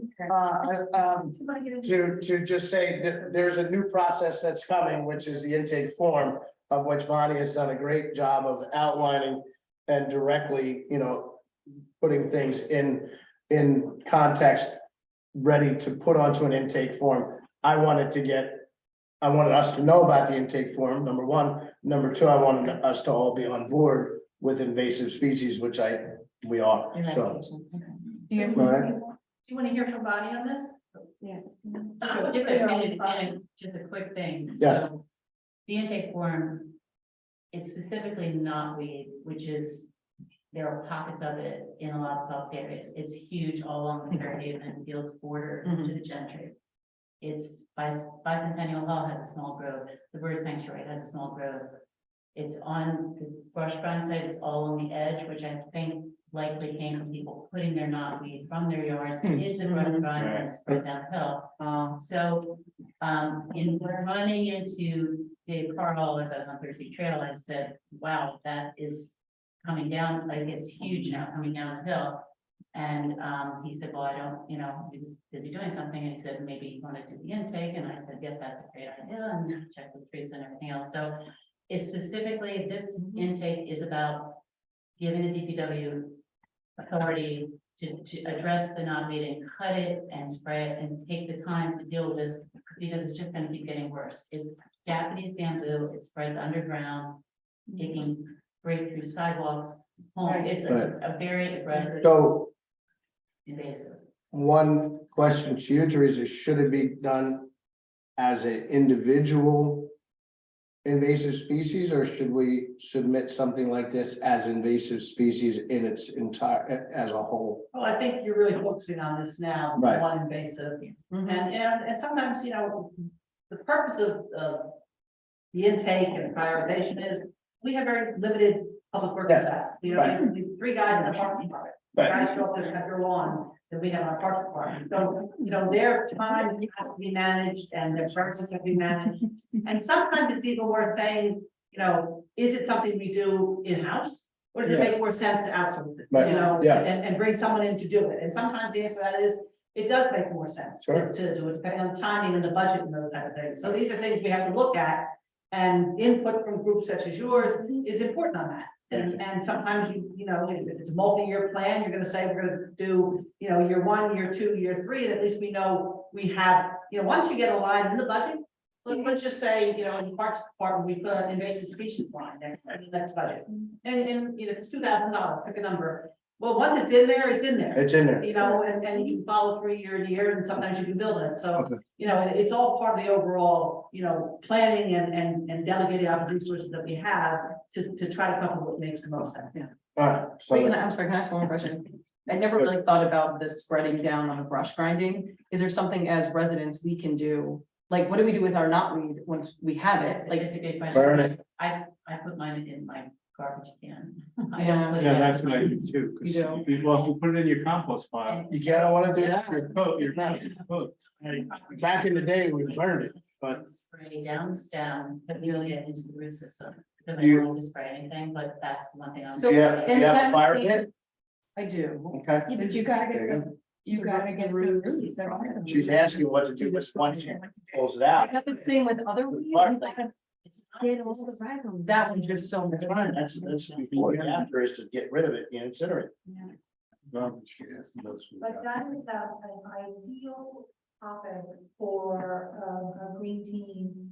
Yes. educated in public Yeah. relations. Oh, yeah. And that can live on all our platforms from the website. It's at the right time of year that we're on the bus and sort of just make people believe. Yeah. So I guess I did, one last point is, it hasn't flowered yet. Once it flowers, it's very pretty and everybody thinks, oh, it's not pretty Yeah. flowers, but I think the trick is to cut it. Just at least cut it now and keep those flowers from being. Yeah. Opening and. Because then that spreads more, the flowers. And then we have sort of dumped in the. So, Brush grind smother. so there, Teresa, there's nothing saying that some members of the green team or the public, for that matter, can go out and cut it, correct? To try to Well, start to contain it? It's on public property, you have to, ask the commissioner to set up something where volunteers, Right. we would volunteer legal form, but you certainly could set, like the National Area does when they have their cleanup days. Yeah. You certainly could designate a not leave day Right. and have people who are willing to come and. Okay. You could eat it. That's what I said. You can eat it. I You mean, can eat the shoots. We can. I'm gonna sell it. Not with parties. I'm gonna, no. Bon appetit. Any knotweed, wait. Any knotweed that is harvested in the town of Fairhaven, the proceeds go to the green team. Started not with a restaurant. No, it tastes similar to rhubarb. So I'm gonna bring it to Delicious Orchard, who makes the best strawberry rhubarb pie. I'm not gonna condone it to people to eat. I'm joking. Like oyster knotweed stew. Thank you, Bonnie, for all the work and ERI. I went through the ERI and made comments on all the different, sections to edit or might not need editing, and I tried sending it to Christy, but had some errors, so I will have her resend that out. And I've been going through it, I have a couple things. Yeah. But I figured I It's a wanted. good project. No, I wanted to get sent out. I literally just went on just headers like, hey, like some of the sections don't need to get updated because they're not gonna change. Yeah. But some of the sections where we want to add in some more details, I think even just after tonight, I didn't even think about it, but adding in a section of deer. Oh, yeah. But want to kind of get, I figure at least maybe if I have the report with comments, other folks will actually look at it and provide some comments besides Kelly. Thank you, Kelly. And just on top of it, not weed, like on weed specific. Oh, no, saying that. Invasive species is gonna be a huge section there. I mean, that was kind of we touched on it the first time, but it's gonna be another whole section. Some areas that I thought we should. Yeah, that, and then any figures we want to get updated, which I know kind of ties into our next section. But I think after getting some more comments, and see how much we want to add to this, maybe have a discussion about having consultant coming in and making these edits for us, and then kind of tie into the invasive species, perhaps have an invasive species plan. On top of that, if we're already gonna have a consultant doing the ERI anyway, then I mean, it could be a piece of the ERI, it could be an attachment to it, an invasive species plan. With that, obviously with the identifications, but like in management and all that, so it goes kind of hand in hand. I just want to. Jesse, in your experience, because I know you're in this field and you actually do this, can you give us an idea, just a rough range? What do you estimate? I'm not gonna hold you to it, but what would you estimate the cost of hiring a professional to update our ERI would be? Oh, gosh, I'm like 5 years out from doing that actual work, so I don't really know. Do you want anymore. to just? I mean, I would say like, at least a few thousand to do something. So I mean, it's not a $20,000. I don't think so. No, it's not. I mean, especially with the ER, we already have a base, so Yeah. updating it, I mean. Yeah, it's hard I'm so doing that kind of budgeting, so, but I mean, it's not gonna be like a huge effort, probably, I would say. Especially if we have that plus like an invasive species management plan, I would think under 10 easily. Okay. Okay, thanks. Again, I don't want you to. Yeah, I'm like, ooh. But yeah, I think once I get the comments out, folks, please take a look and add some other comments to it. Yes, so I'll get that over to Christie. I have several things for you, by the way. It's just. a matter I know, that's fine. But you could talk. It's building, okay, just, I know, that's why that's why we do every single little section, all right, maybe if I have the comments, folks will be inclined to also comment, so. But yeah, we'll get that out, hopefully for, yeah, you'll have it before the next meeting, I'll make sure Christie has it, send it out soon. And that will tie in nicely to the next. Thank you. Which is. Jonathan, mapping. You've got a sample of 4 maps to take a look at, and there's lots of things to do. And it really is just a question of what you want. We don't have the inlet yet, at least we haven't gotten the data yet, so that's the next piece, but we do have a map of the streams. And, you know, again, you have a general idea, if you look at the stream map, you can see that most of the water is going north. There is one little section of town where apparently it goes south. From the stormwater? Yeah. Yeah, there's Over by- the southwest corner goes into the Shrewsbury. Right, so again, this gives you an idea, and again, if we're gonna get the stormwater inlets, we can then add them to this, but this is a basic. Yeah. A level of what the sheet flow would look like, and obviously, there's a bunch of sheet flow. Um, Then the other 3 maps are different looks at topo, just to give you an idea, those are topographical lines.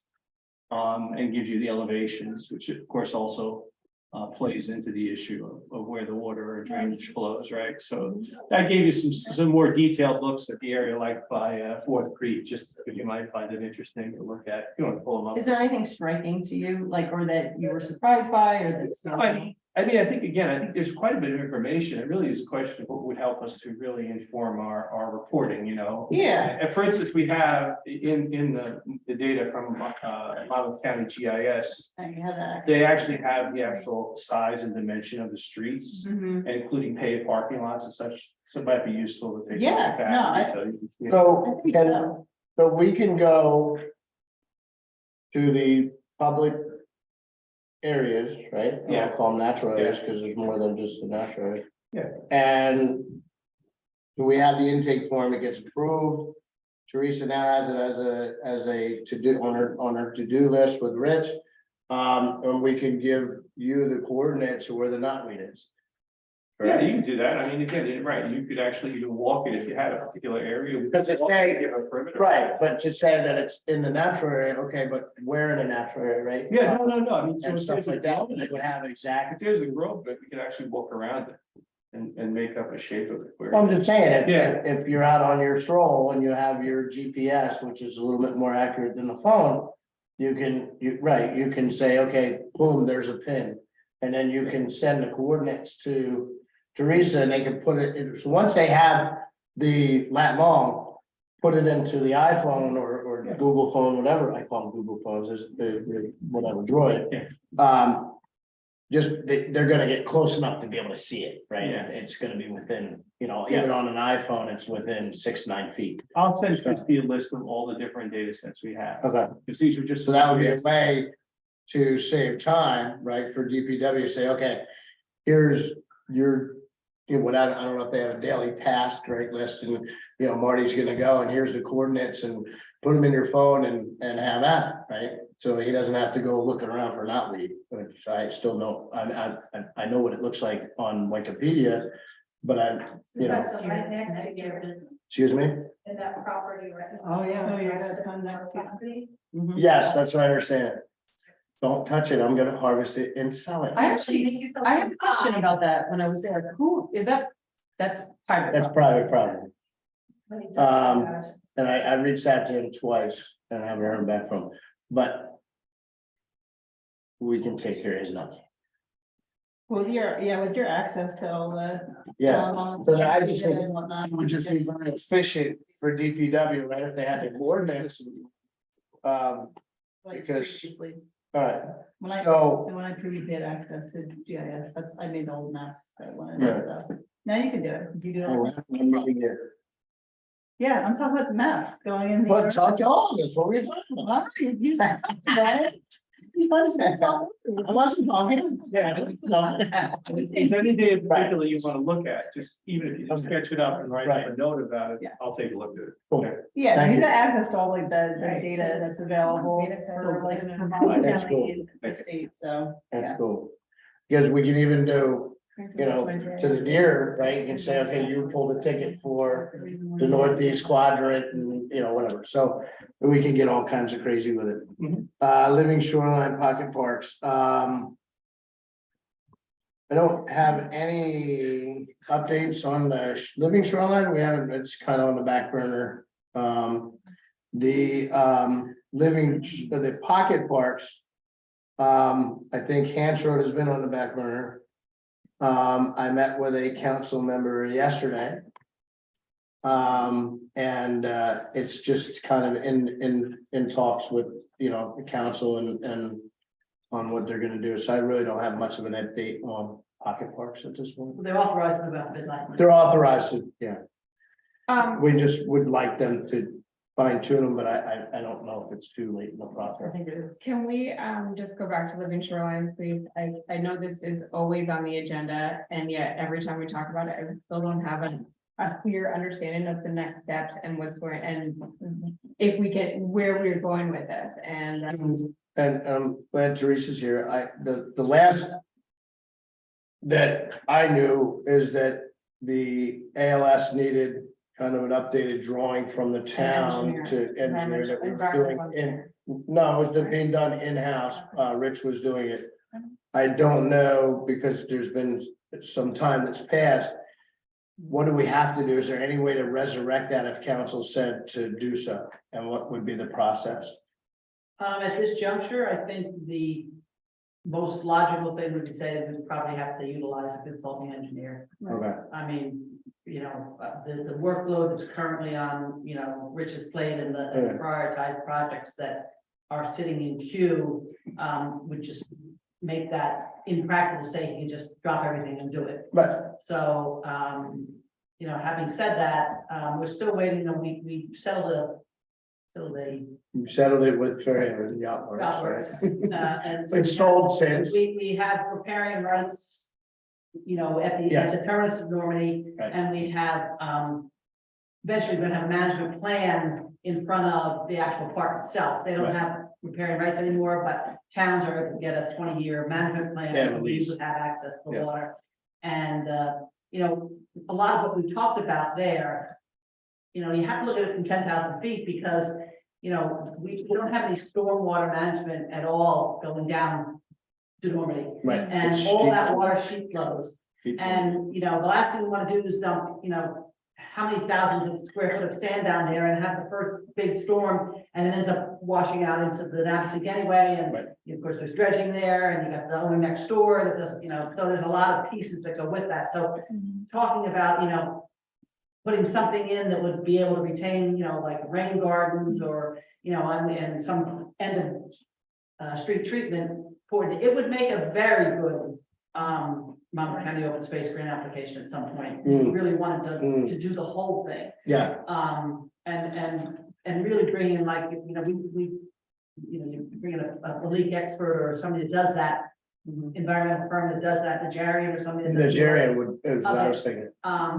Probably would be your best. Yeah. bet. And we do have some funding available for that. We earmarked funds for that years ago, so. Yeah. You know, if, you know, it wouldn't be undoable that, because we have a line with that. So how do we, All right, how does that move forward? So then can you and I meet and go and revisit it and see I don't know if we have to meet, I mean, We don't- if you want to. what do I need to do? and I was gonna say, if you want to, revisit it and make a recommendation that, you know, we look into it, you know, from the broader perspective. I don't Can we think do we that? have We enough already did that. right? We did that part, so We've met there. I'm sorry, we cut Teresa off, I just because I. Okay, so then we need your update. What was the council and what do we do? Got it. So I brought it to a meeting to make sure they understood that there was a memo. It was not in the packet, but we could distribute it again and put it in the packet. And perhaps put it on the agenda. I think those are the two ways the council would then have the time to put attention to it. Yeah. That would be my suggestion. I did cover it in consecutive test reports, which I provided at the meeting. Those are not lengthy and they're not as substantive as they could be, so the memo was more. Let's work on that, because I get from 10,000 feet, we want to do rain gardens and Yeah. so on and so forth. But when you look at the property, at the end of the day, all we own is dirt. And we lost a considerable amount of dirt there. And I think it behooves us to put in the living shoreline, replace the dirt there, knowing that we have a sheet flow problem. Because I think you can do what we call a return in the dock building world, is have the living shoreline would go to the neighbor's bulkhead and then have it return a little bit onto De Normandy to help buffer. We can't stop the sheet flow today, but at least this way we can backfill it, get our land back, do plantings, the salt grant, whatever you guys call it. The grasses on the, make it a nice, so it'll retain that fill that's put in there. And it wouldn't be that expensive to do. I think realistically, you probably want to do you want to do it all together. No. I'll just finish the thought, because we have so much of the information that's been generated by American Littoral Society, the Stewart, what's the name of the group out of Rutgers? Stevens, well, I had it all from Stevens and ALF. So These are I'm just gonna finish my thought. go ahead. These components, along with the engineering that would go into forming a rain garden and reducing the streets, so we don't get that sheet flow that's caused the washout, Lisa pointed out. It's got to be done comprehensively, but that doesn't make it too expensive to do. That's the problem. Well, the next step then is getting the right engineering work, and whether or not we have the funds for it is a question for the governing body, but once that engineering work is done and you add that to the Stevens Institute work and the American Littoral Society work and the support of the governing body, then you have a really great grant-worthy project. You get more nor'easters and we're gonna cost us more money is the problem. I think that it behooves us just to put in the living shoreline I to agree. shore up the bank. We can have a whole comprehensive plan. It's But not that to much. talk about $200,000-300,000 to do it all, because you're gonna have to do hardscape to take care of the stormwater issue. That's not, you're gonna have to build It's a something very- down there to divert the water into the ground or whatever, and It's a very you're not gonna be able to build a rain garden or series of rain gardens large enough to take that water. So- My point so is, here's my point, if you look, here's my point, and I agree with you 100%. But today, there's a pressing need to save what dirt and trees we have left. I feel that too. Go down there. You Yeah. can see on the neighbor's bulkhead, where it started. Okay, that we own. We don't own that anymore because it's in the river. We can reclaim it. The DEP will let us, hopefully. I wish you could see my council report, because they took a picture Send it to me. of the tree Yeah. that's falling Yeah. because of the erosion. That's correct. And So pointed out that's- to my fellow council members that this is equal to the bulkhead failure in Grange. We're losing dirt, which is, The bluff and the tree that's going to hold up the bluff, Yes. then I agree with everything to have a comprehensive plan, but I think today it makes sense to save what we have. you could put that in the memo, because if there's a way to do that, maybe that's incrementally. Yeah, and the money, as I Teresa, don't know if it is- as Teresa alluded to, the money is there somewhere. Some money, and yeah. Some money, and ALS had said already, they would file for grants. And then do an Monmouth County open space grant Right. for the rest of it, stormwater management, rain garden, so on and so forth. But it behooves the town to do it now, just like Grange, to save what we have. I agree. Thank you. So my question is not to hold up any kind of living shoreline, but in terms of the larger stormwater picture, where are we kind of, obviously I have a vested interest in this, but where are we kind of in that process, in the planning, or, like, what is I guess where are we? Like, what is the next step for the overall plan? Yeah, The borough? the borough. I mean, the borough has, The borough addresses stormwater. Well, first of all, we've done major stormwater upgrades over the last 10 years. Every single time we do a road project, we address drainage as part of that road project. And, you know, we have a major micro projects in design now, that includes, a good deal of drainage over in the area of Buttonwood and Bottom Carter Pond. We just passed a resolution at the last meeting, for a NJDOT grant for, foreman, which will, go a long way to add drainage to that, the whole run of Foreman to Hands. And it's my understanding, New Jersey American Water is doing, some upgrades to the main on Smith Street, which, if depending on the timing, we may be able to look at some drainage there prior to them, milling and paving that. That just came to our attention, you know, last week. So, and we got 2 major grants for Fairhaven Road, almost $927,000, from NJDOT, which will allow us to redo all of Fairhaven Road from River to Ridge, and there'll be drainage considerations as part of those upgrades too. We have a lot of washing out in the natural area and a lot of street buildings down Buckwood, and so, you know, it's, you know, it's a lot. And then the other thing about the drainage and stormwater plant, like, you know, you could design, you could spend millions of dollars upgrading every storm drain in the town to a larger size, you know, to deal with something that's gonna happen once every 50 years. Like, you have to ask yourself from a monetary perspective, how much the residents want to invest in that. And we talked about it, Michael, one of the biggest problems in the last storm was it was high tide. And, you know, all those outflow pipes were covered with water from the river, so that backed it up, which made it even worse. You know, and that was some storm. I mean, we overflew, you know, the overflow banks of Carter Pond, which hasn't happened in as long as the chief can remember. yeah, You No, know, and, you know, obviously from my perspective, mine has flooded at least 6 or 7 times in the last 3 years. So it's not, as much as we can say it's high tide, it's not every 15 years now, it's more, so I just, oh, it's gonna happen more often, yeah, and it's going to get worse, just so. because of the change in climate. But yeah, so I mean, that's good, but I just want to make sure we're like looking at it from the big picture, that it's not piecemeal. Because it sounds like we are taking care of Fairhaven Road, we're taking, you know, care of Foreman. But is that looking at all of our, like, are we really looking at all the outflows and all of the rivers and where they're coming in? And like, do we actually analyze where all the water is going? I think it's, Yes, I think it's fair to say that the engineering department has a pretty good solid angle on that. And you know, Nick Bertucci is our flood manager, and in all honesty, you know, they understand stormwater, they understand, and they work with Rutgers, they understand, you know, the infrastructure of the borough. We're lucky, we have, you know, the in-house engineering staff here is top notch. Sure. And, you know, they do have a really good handle on it. You know, from a planning perspective, you know, generally speaking, for capital, we go out 3 to 5 years.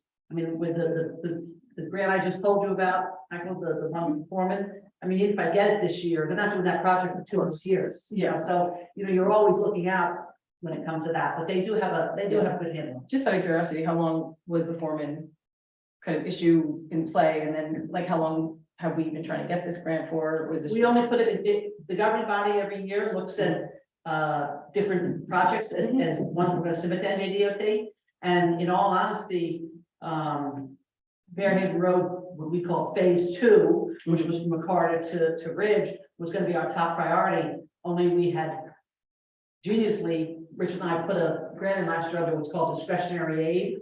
And the state just got crazy generous they must have money they had to get rid of. Because we got 600 and some thousand that we've never gotten in all of our years here. Even our CFO is Middletown CFO too, and they've never gotten a $600 and some thousand NJDOT grant. So that allowed us to take Foreman Street, which was our number 2 priority, and move it to number 1 this year. So I'm fairly confident that we'll get that grant. And River Road, anything would really have to come through the county though. Yes. yes. Well, Okay. with stormwater, I mean, one of the questions is how much, this is the question for you, Brian, is how much do we want to make it structured, hard materials like, Yes. I mean, that's just the question, is there biomigation, other Yes. things you can do as opposed to, So, I don't know, I mean, we have a lot of surface flow. right, so And we the have worst thing, I mean, for an inch and a half of rain, other than at Michael's house. We have flows into the river of 18.2 million gallons. right, So you can divide that however you want, right? So take half of it and on a normal storm, a half an inch or 3/4 of an inch and back it down. By there, that's just the data that was no, I mean, provided just. by records. So by hardscaping, I mean, is to divert the water Right, into a rain garden type thing. The problem you have at let's just use Normandy, is that it's an enormous amount of sheet flow. right.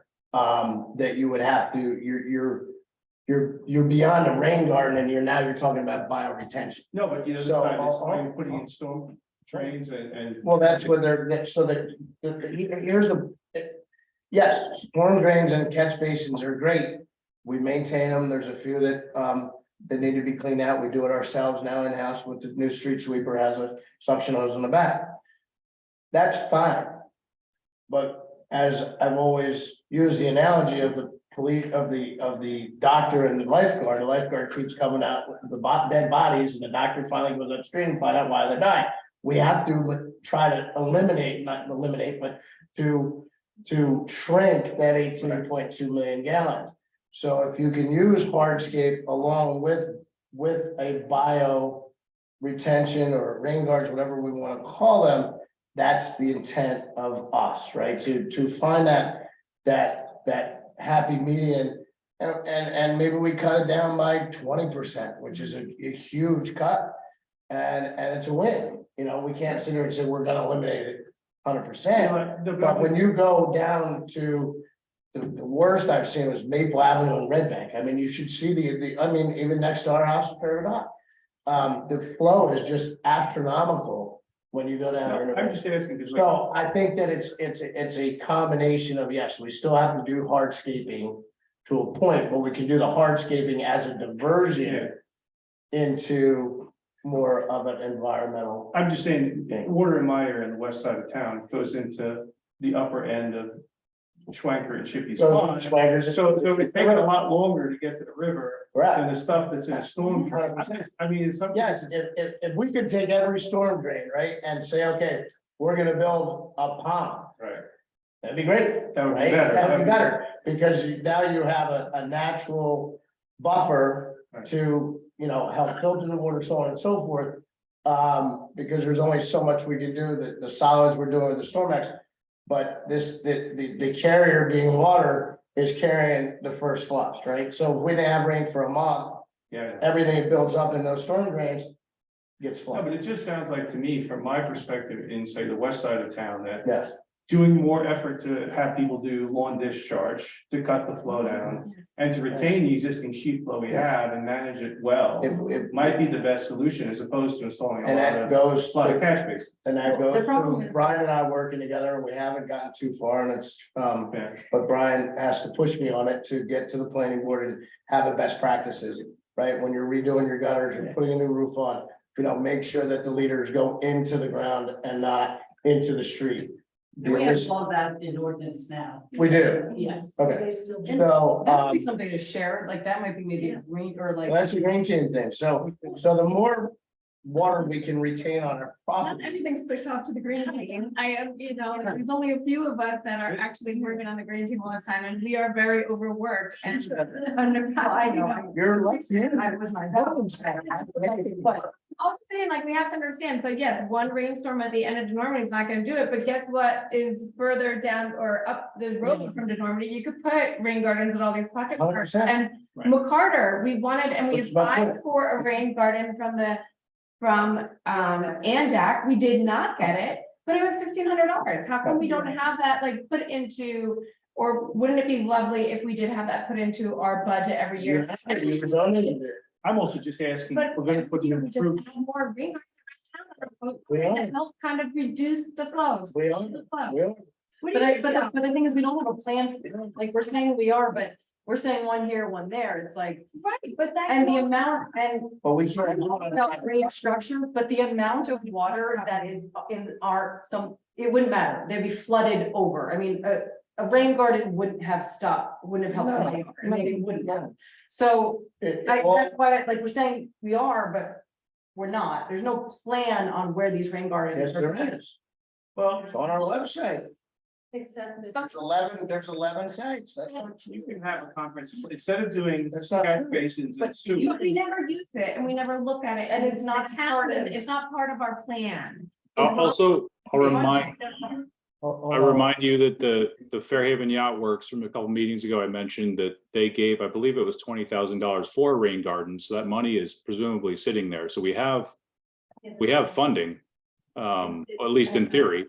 In theory, dude, Is that the funding? It's actually for the end of the normally. it's just earmarked for the end of the But normal. it'll be improved. Well, I was told by Jim that it was dedicated to there was specifically $20,000 for a rain garden. You lost me at Jim. Yeah, that you did too. But yeah, so Teresa will, yeah. Did you not hear me? You mean? No. No. No, I said you lost me at Jim. If Teresa said that the monies were set aside specifically for Robards Park to develop that. But we can double check it. But I'm almost positive it was.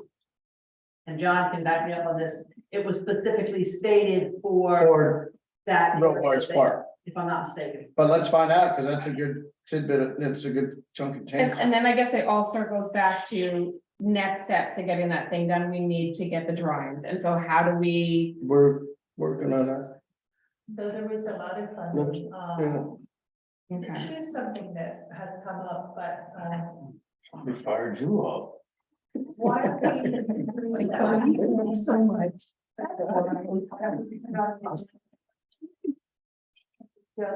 Tracy, what do you, sorry, what was that? I don't have to accept the agenda at either of these meetings, at council or at engineering DPW, but, it seems to be to talk about it at the committee.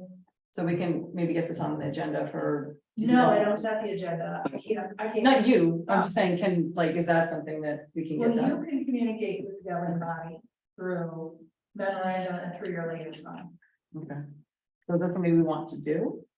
Yes. I mean, so can we get it on the agenda then? Can we? The EC sent the memo regarding the living shoreline in October to the governing body. Mhm. Since then, there's been some fire, so I don't know if you want me to resend it.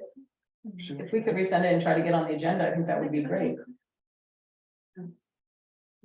Yeah, Because if there's money that, or available that possibly, and if we get approval, is that back on us to try to find, or you, to reach out to the we'd have to reach, consulting firm? I mean, with ALS, Stevens. ALS said they would help us with the grant. 100%. Yeah. And the design is there, it's just a matter of we reach out, according to Teresa, we're better off to reach out to Nigerian, which has to be done again through the borough, not us, to come up with finalize the design. We can send them what we already have. There's no sense. It might be in the jury. Nigerian and Vakian, that's the is send them what we have, say, hey, could you just build upon this, put your stamp on it, and then move forward. Can you just remind me when this was updated? I remember the guy came, were the sites recently updated? No, no, So you're that's- talking about two different things, so The living. we're on now, No, the Ribbon Shoreline is one thing. The rain garden. And Rutgers, if you go on to our website, Rutgers did a study through Chris Abrupta's group. It was 10 years. I just wondered, like, It was- so I'm not sure I want to work off of 2015. It doesn't matter, the sites didn't change. No, So, but so it's. can't they change? Topographies. Topography pays its. So what is going So, on the topography? so, So, yeah. we haven't had any major like construction. We didn't, so No, it's. in your mind. Temporarily haven't changed. Nothing's changed. They were even. So you have Knights of Columbus, which Gary's been in contact with them. You have the open school, which we did. You have the martial arts, which was all changed when the new owners purchased it and planning board and so on and so forth. So that's been better than it was, okay, so that'll be an improvement already. You have, Activity. Nativity, which we looked at, wasn't big enough to worry about because there's just that little strip. Mhm. And, but it prompted me to look at the catch basin on Ridge that was all clogged up, right? So that would back up into the parking lot. But you did have Acme and since. Acme's Acme changed, like I right. said, that's because now that sheet flow goes into the buffers around the parking lot. Which then come to my And house. they have two cisterns there, 1,500 and 1,000 gallon, whatever, that goes into and then leaches into the ground. Could electricity help at Colonial Court at all? Like, could they do something on that? Who's that? I mean, it's so much water, but I wonder if that would. Is there any public space there?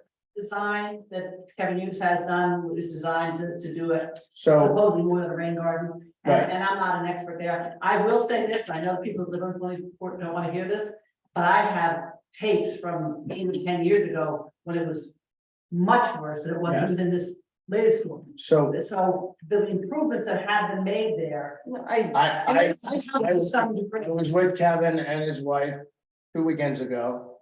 And she had contacted me 2 years ago to come out there and look, and we never followed up on it to put in rain gardens. But again, she was very amenable to doing it on her property Well, but even the Um, backside of so- Acme, like on the other side of Colonial on Court, Smith Street. Smith Street, behind Case and Technique, behind Case and Technique, I don't know. So, Yeah. so my point is, there are areas that lend themselves to still to this day, to Estelia Hall, so on and so forth, to put in rain gardens. So if somebody wants to take on the project, But what does We'll that do mean to take on the project? oh, you have to, I mean, if the. You have to have funding, you have to, and then. Well, are we go from starting there. that step by So- going on the agenda? Like, Yeah, you I- don't go on the agenda. Whatever. That's not the way it works. Whatever. It's not- No, but like, put So- it on the agenda. No, no, it's not, because most of them are not on their property. So you have to go to Nativity, which we did. And it was determined that all their downspouts already go in the ground. So there's no sense digging a hole for a rain garden for nothing to put in it. Okay, because it already does it. They brought me and saying, like, Rumson and Forster, already done. So there's no reason to cut a leader to fill up a rain garden that the water's already going into the ground. However, it gets in the ground, doesn't matter, as long as it gets in the ground. So that was, and Gary's talking to Knights of Columbus, if you have a contact at Methodist Church, you put one there, I mean, so it comes down to going to these entities and saying, we'll do the work, we'll do the funding, whatever, we just need your blessing to build a rain garden. Meaning we'll do the funding. We would provide, I have the plan because we did the NOAA work. And it costs us nothing.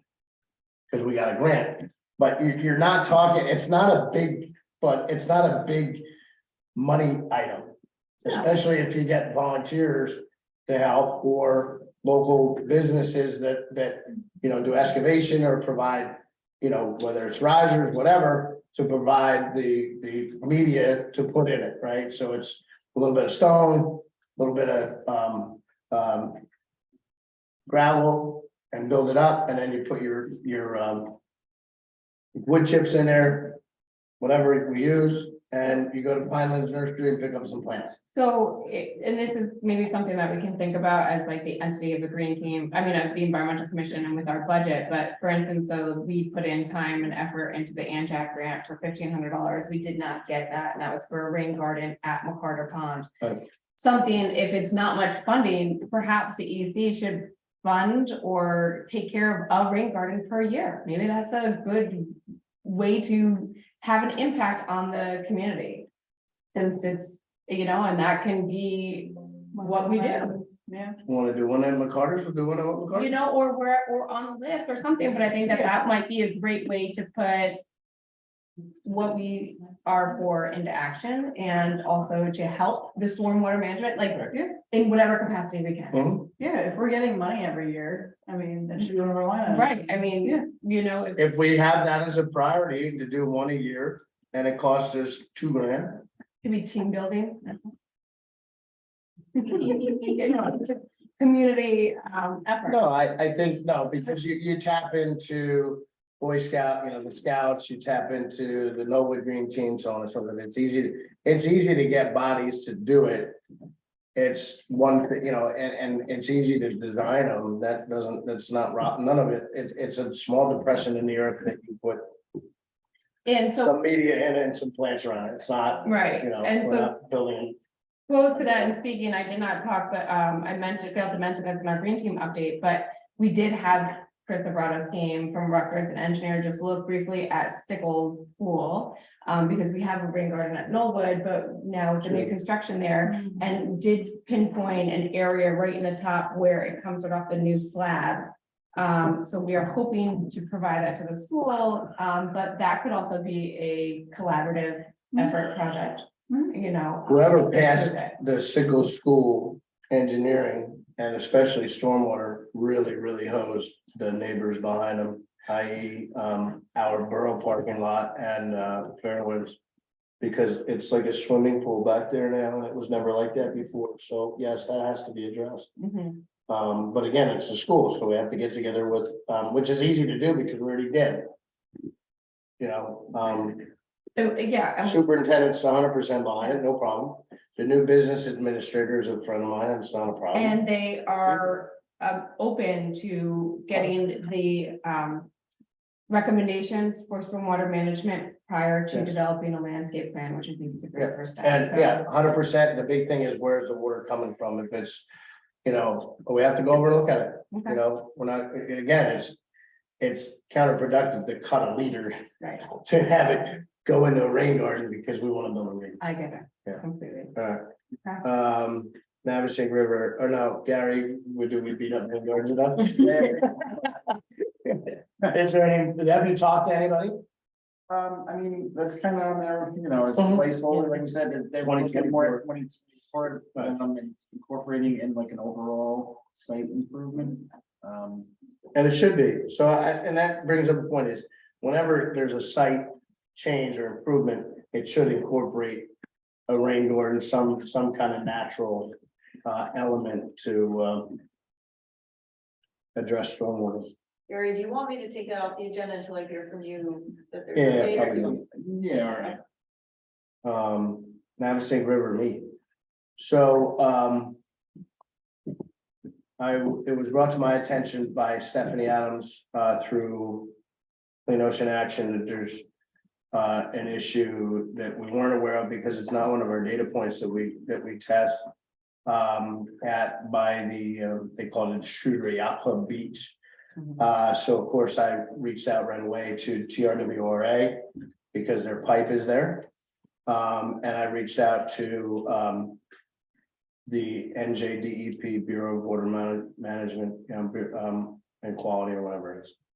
So he was there today, pulled samples. I don't think I have the results yet. What was the matter? Was there an issue? Yeah, there's a hot spot there because, well, what happened? Two things. Is that, this is based on swimming beaches, which I don't consider Shrewsbury Yacht Club Beach or whatever, a swimming beach. But it is on the classification for the NJDEP Bureau that monitors swimming beaches. What it is there's a creek there and we suspect that there's something up the creek. I was gonna say something, but I won't. That is hitting the beach, whether it's, human, that's what we're waiting. I was supposed to have, but I'll have it tomorrow and I'll disseminate, I'll send it to Stephanie and such, but that's the only update I I have. think it was basically, we were one of the few areas that were not swimmable, right? But here's the deal, and I'm gonna tell this to everybody on record, which I say it every year, right, Ralph? Do not swim in a river 24 hours, within 24 hours of rain. That's anywhere on pretty much the East Coast, okay, or any coast. It's just common knowledge because of the first floods. So, but if there's something that's consistently hot there, remember, these are just taken at a point in time, right? So we'll find out about that. But the other thing too in Blossom Cove and Middletown is the buoy is deployed again, which monitors the water salinity, oxygen, O2 levels. stuff like that. It's Rutgers, you can go on there if you're really data geek and look at it and monitor the oxygen levels in the river and stuff like that, which is very important. Less oxygen means we have more, growth to choke out the river. That's all I got. And just so you know, as soon as we got that report, that I sent to me, I contacted Mike Dean Forte from Two Rivers Water. I did too. Yeah, so we got, And, yeah. and he, they did send their crews down there to make sure they had piping that goes along that beach, to make sure that everything was intact. So you sent him an email also? Yeah. And, they're very responsive and, we are solid from that location. That that leakage, whatever it may be, is not coming from there. It's Chet, the only thing feeding that is that creek that runs behind, Is my there something at the brother's house. top of the creek that we think? Well, it could be a deer. I don't know. So it could be a family of deer. It's probably, no, this is fecal conflict. Yeah. It is. So, so the easy one is human. I don't know. We've never had a hit there. Not to say that something could have let loose. But it could have been that too. So it may be, so if somebody has, good point. So you have a Y valve in a boat, it either goes into your tank on board or it goes overboard. If it goes overboard, you know what happens. And it's highly illegal. So I will look into that once we get the data from NJDEP. So, but yeah, Jim Forte sent his crew down. The cool thing about all this is the responsiveness from the state, from guys like Jim Forte. They care. They don't want to, number one, it's a huge Do you have liability. to let the residents know that you're, no, or a Shrewsbury River Yacht Club, that No. they have, okay. Well, they did, because it was done in that post. Michael, waste receptacles. I do have some update. So we were looking at the waste because a lot of the parks have overflowing garbages, and I was seeing that they had those like nice composting not composting, but like crusher ones in Red Bank. Well, they're really expensive, so that's definitely not an option. It's like $12,000, so for one, so we could get like a ton of Yeah, it's other not ones. that.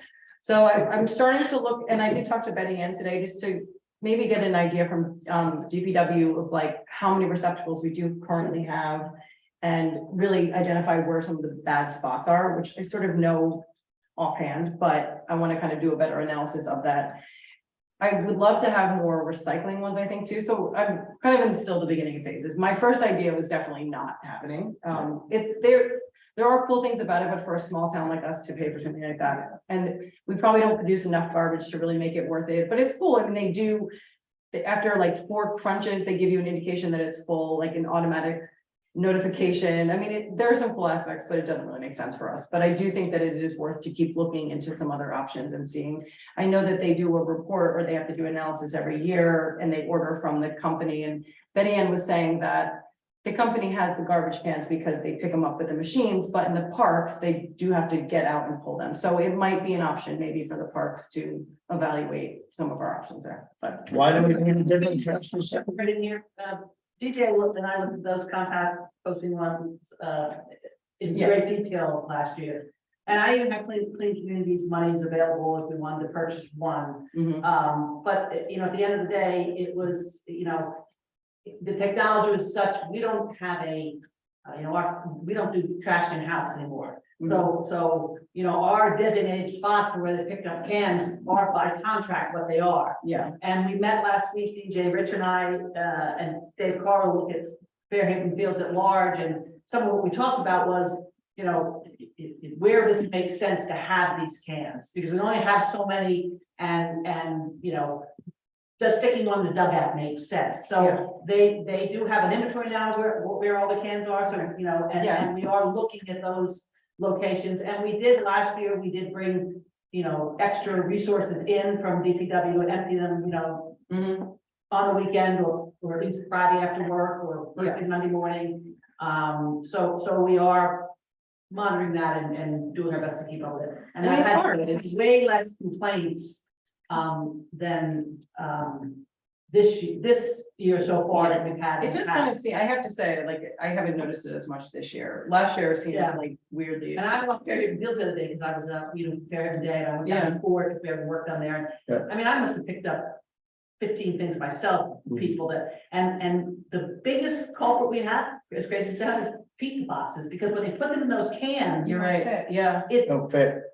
no, the blocks- cans blocks really have room underneath, Mhm. and then we get people to throw the doggy bags on top of that, so there's dog bags. in place, And it's quite disgusting, but Yeah. usually those things, many times the can's not full, it's just the people, Right.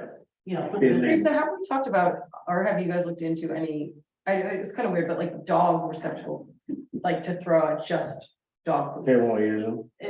People will do whatever they want, Yeah. truth be told, and people that are conscientious, you know, there's a reason why national parks took all trash receptacles out, they want you to pack it in, pack it out, there are people that say, you know, that's something that we should explore in my area. and say, does it make sense, you know, even those mugnets, I mean, Yeah. we're spending, you wanna talk about putting rain guards in there? We're The mugnets, the plastic probably, bags. I'm gonna say, almost $4,000 a year on mugnets.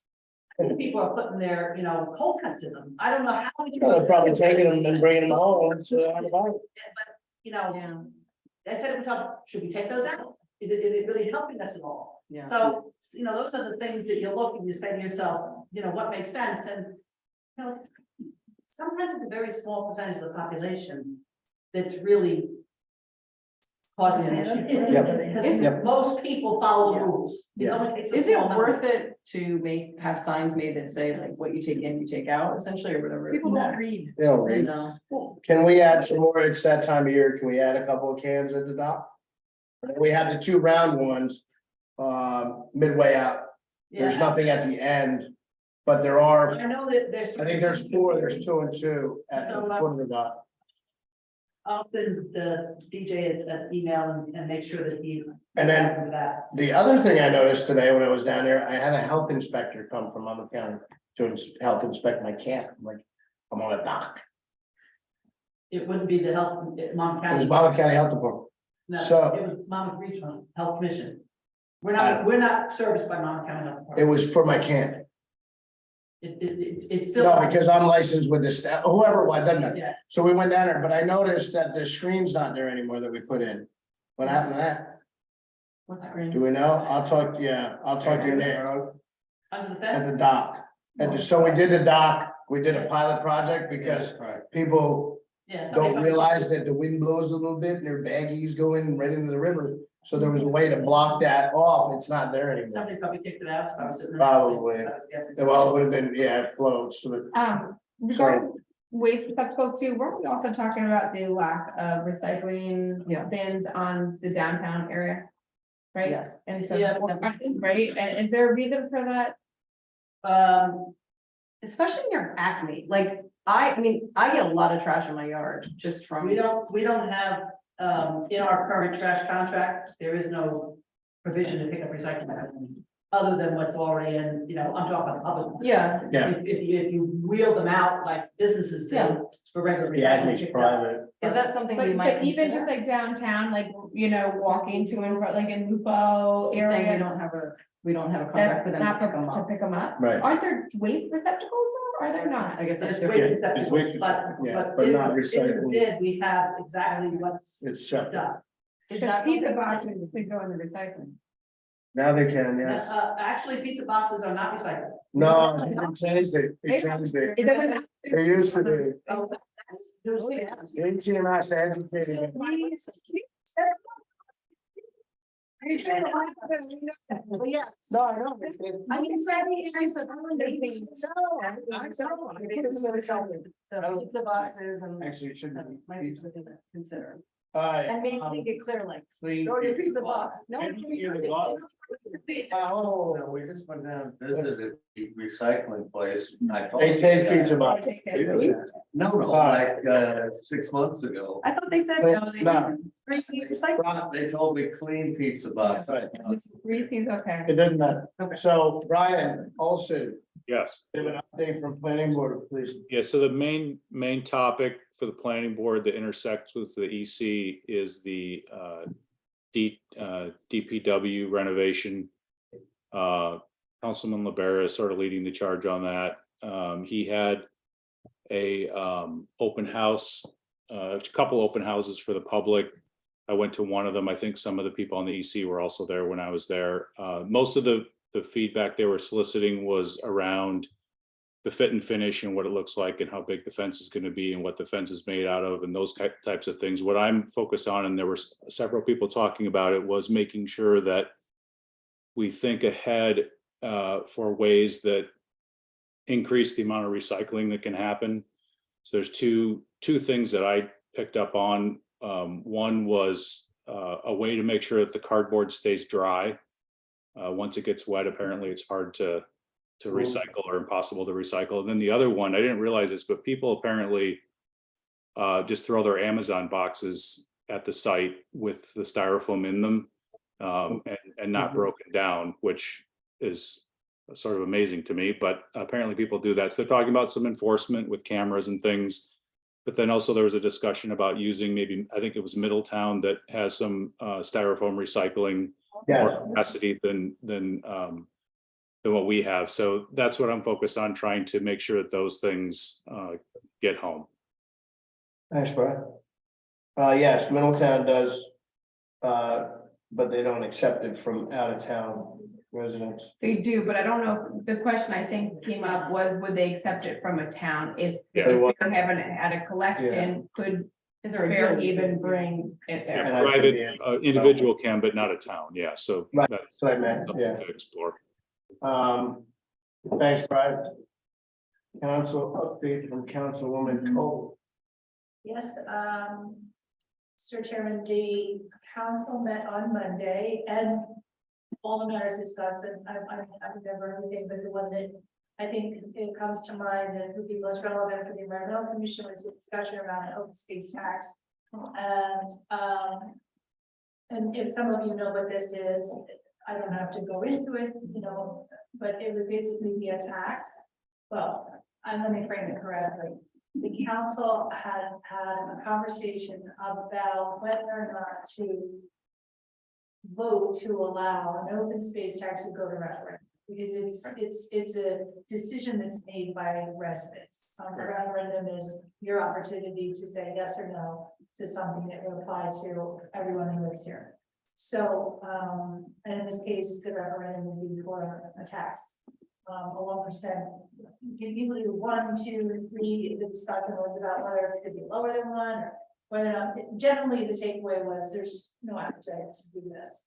But there was a very good discussion, and probably a conversation that may continue. At least I don't set the agenda, but it wouldn't surprise me to see that come up again. Some of the interesting points among the council had to do with, one of the things I said was that if we ever considered something like that, I would want to know, I would want taxpayers to know that there's a plan that tax would fund, not just a tax that sits in a bucket or open space without any kind of. The guardrails are clear that it's open space and it can be for maintenance acquisition, so that it's set by statute what you can do with those monies. But again, it's a bucket and it's broad as open space. And so my thinking was better to have a plan that involves a community that you can identify, priorities, conditions assessment, stewardship practices, and how to implement comprehensive plan for open space. And then there was a discussion about instead of an open space tax, well, as part of open space tax, a transfer tax, which is a fee that's paid during closing. The yield would be lower than an open space tax, however, it's a new mechanism. We clearly, this was result of a finance committee meeting, which I'm not a member. However, it's been known for some time at the council level that our budget is really tight. The expense of things has gone up. Thankfully, and Teresa has here tonight, can speak to this much more effectively than I can, but the budget is top of mind for everyone in council.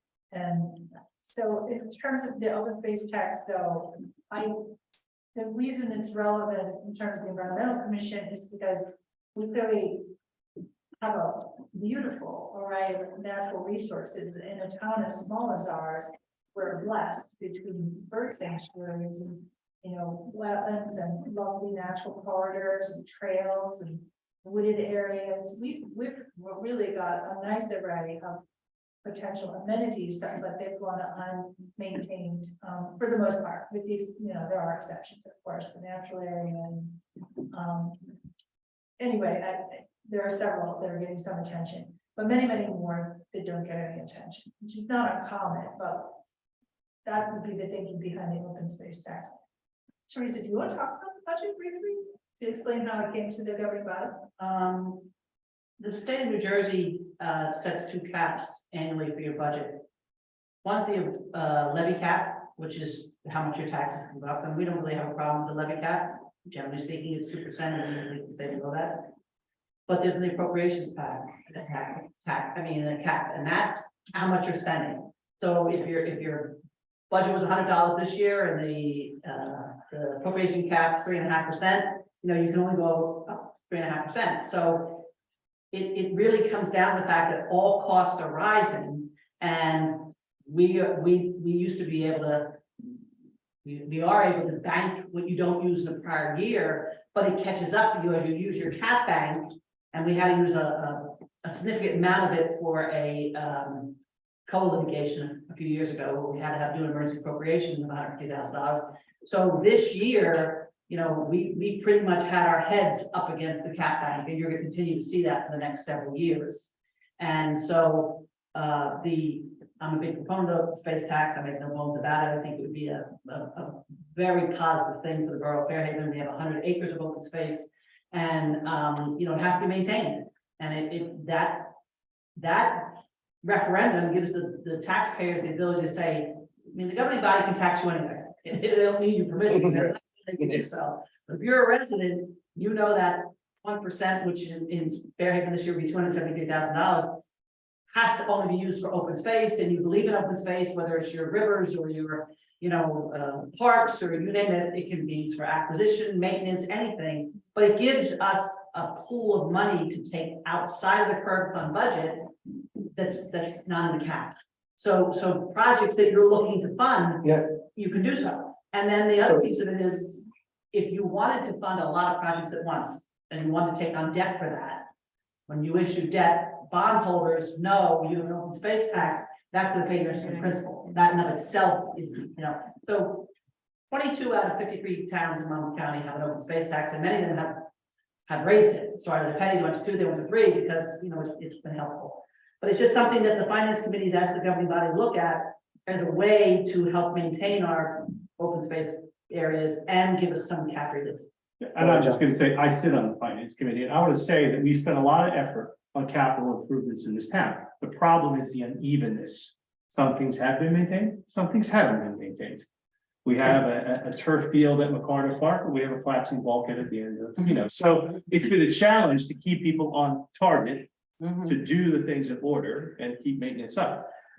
I actually suggested the open space tax because it kicks around, it's been kicking around for a while.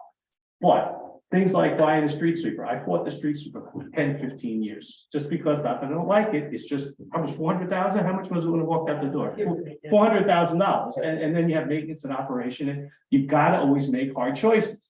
And we had a couple of negative things come at us, which is the pension numbers came in strong, right? And the healthcare numbers came in strong from the state, which, by the way, you can back bill. But you have to start taking your, you know, you have to start taking your unpleasant medicine. And the town has to do that. And the unpleasant medicine is you're gonna have to change what you spend your money on. But we had 2 strong years of increasing spending. And maybe you have to do things like maybe get overnight shared services for policing. Instead of having our own offices, have a shared service with all the other boroughs in the area here, you know. But these are things you're gonna have to confront, and the borough is facing that. The open space tax, the reason I suggested it to them is because it allows you some orderliness, if you will, to the management of what we have as a very large portfolio of public spaces. It's huge as a percentage of our total. And that what we do is you kind of move those items off of the general budget. So then, and have them separate items. so then, what is the mechanism? You have to have a resolution sponsored by you and someone else, So the council asks, right? It's a vote, it would show up on your ballot. and then in November, you have it on the ballot. But the council first has to Yes. approve that it goes, and you didn't even get That far. That's right. Can I ask just the major pushbacks were just stays the deal, like the town would. Sorry, No, sorry. sorry. No, go ahead. No. I was wondering what was the major pushback from the council? Well, when something's on workshop, it's a period of time to deliberate. Mhm. And so you hear each other. And generally, the feeling was that we shouldn't tax our residents anymore. It's about Oh. We are looking at this. Right. Yeah, things, there's that. Current budget over to this new thing. It was sort of like, well, there's nothing new. So an increase in tax. Anyway, so why wouldn't we just increase taxes? But if it were allocated and dedicated to a plan that's forward looking, that actually shows something new and better, So then. does it have to be 1%, or is it gonna be a quarter of 1%? To be a fraction of, most towns it's done in penny increments. Did you try like a quarter? So again, it was a discussion, you Right. know, like. It'll be back on the agenda. Discussion. That was me. Yeah. I don't think it will be And- ongoing. Okay. And that's what I would pose is that, okay, you're opposed to a lot. Well, it's too hot. Okay, how about we come to a happy medium and make it 25 points? Whatever, 25, you know. Yeah, it's a, you Quarter of know, one. it's just my council update. At least- You know, there was a discussion. We get some. Open space, which is a huge percentage of the town. And the thing to remember is capital projects and, you know, John will beat this home, to you know, we don't have a problem with capital. Pay capital over debt in 20, Right. look at the tennis courts. Mhm. Or those stone trails we put in, everyone loves the stone dress trails. And they came in as part of a capital improvement project, and we either fund them directly or pay them with debt. But once it's built, it moves into your current fund budget for maintenance. Right. So there's where There's the everything catch. Yeah. you bring on as a capital improvement has to be maintained. Right. And so, you know, we had to put $10,000 into our current fund budget to update the stone dust trails every year because they need, people love them, they need to be maintained. So, you know, if you build it, you have to maintain it. Right. And that's where you get into, with all the open space you have, regardless of what you want to do to it, even if you do your living shoreline or you put in your rain garden, they have to maintain it. Still has to be there. So then it moves from funded here in your current fund budget again. But if you have the open space area. But if you have that open then it's not space- your current fund So budget. even maintenance would be. But the open space, we can take maintenance. Correct. Okay. Thank you. And the other thing is you have to Um, understand, you may have to change the way you do your business and people are resistant to this. Finance meeting. But that's, I'm saying that you have to realize if you don't do this, you're gonna have your back against the wall. We do. And Um, now you're here. New business. I was going to cover knotweed and the, under new business, but I covered it while it was, we were discussing the trails and all. I don't have any new business. I've talked enough today. Jesse keeps kicking. I'd like to suggest something. I'm trying to think of how to do this diplomatically, but you know, this Don't meeting, worry about it. we're pushing on almost 3 hours. You know, we talked about deer for like 45 minutes, and I think there's a lot of efficiencies that we could, as a committee, do to tighten up the meetings. I don't think they need to last this long. We seem to sort of get off in the weeds and almost do like education with each other. So I would love it if people could think about ways to speed things up. Or For me- I should say speed them up. We should take the time that it takes, but focus, you know, and sort of chop off the unnecessary. For me, it's been 5-hour meeting. Thanks, Brian. Public, and I agree. Public comment, the EC welcomes comments, suggestions, inquiries from residents of Fairhaven. Must wait to be recognized by the chair. Identify yourself by name, address for the record, and please limit yourself to 3 minutes. Have anybody in the audience? Yes, Stephanie Adams will bring you over.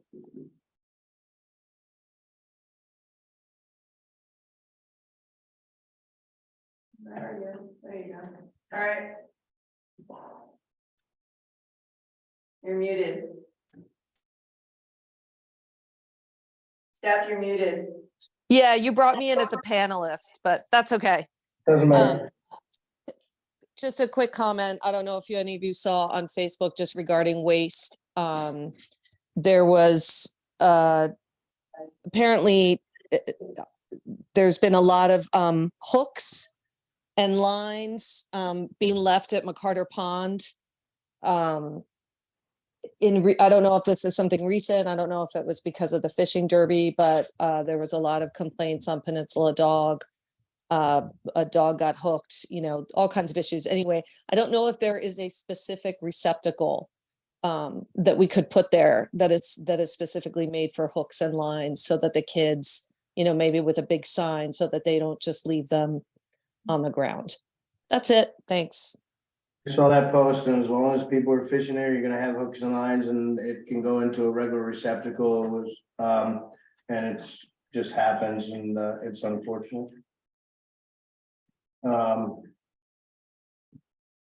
Anybody else? Meeting's adjourned. Thank you. Yeah. So.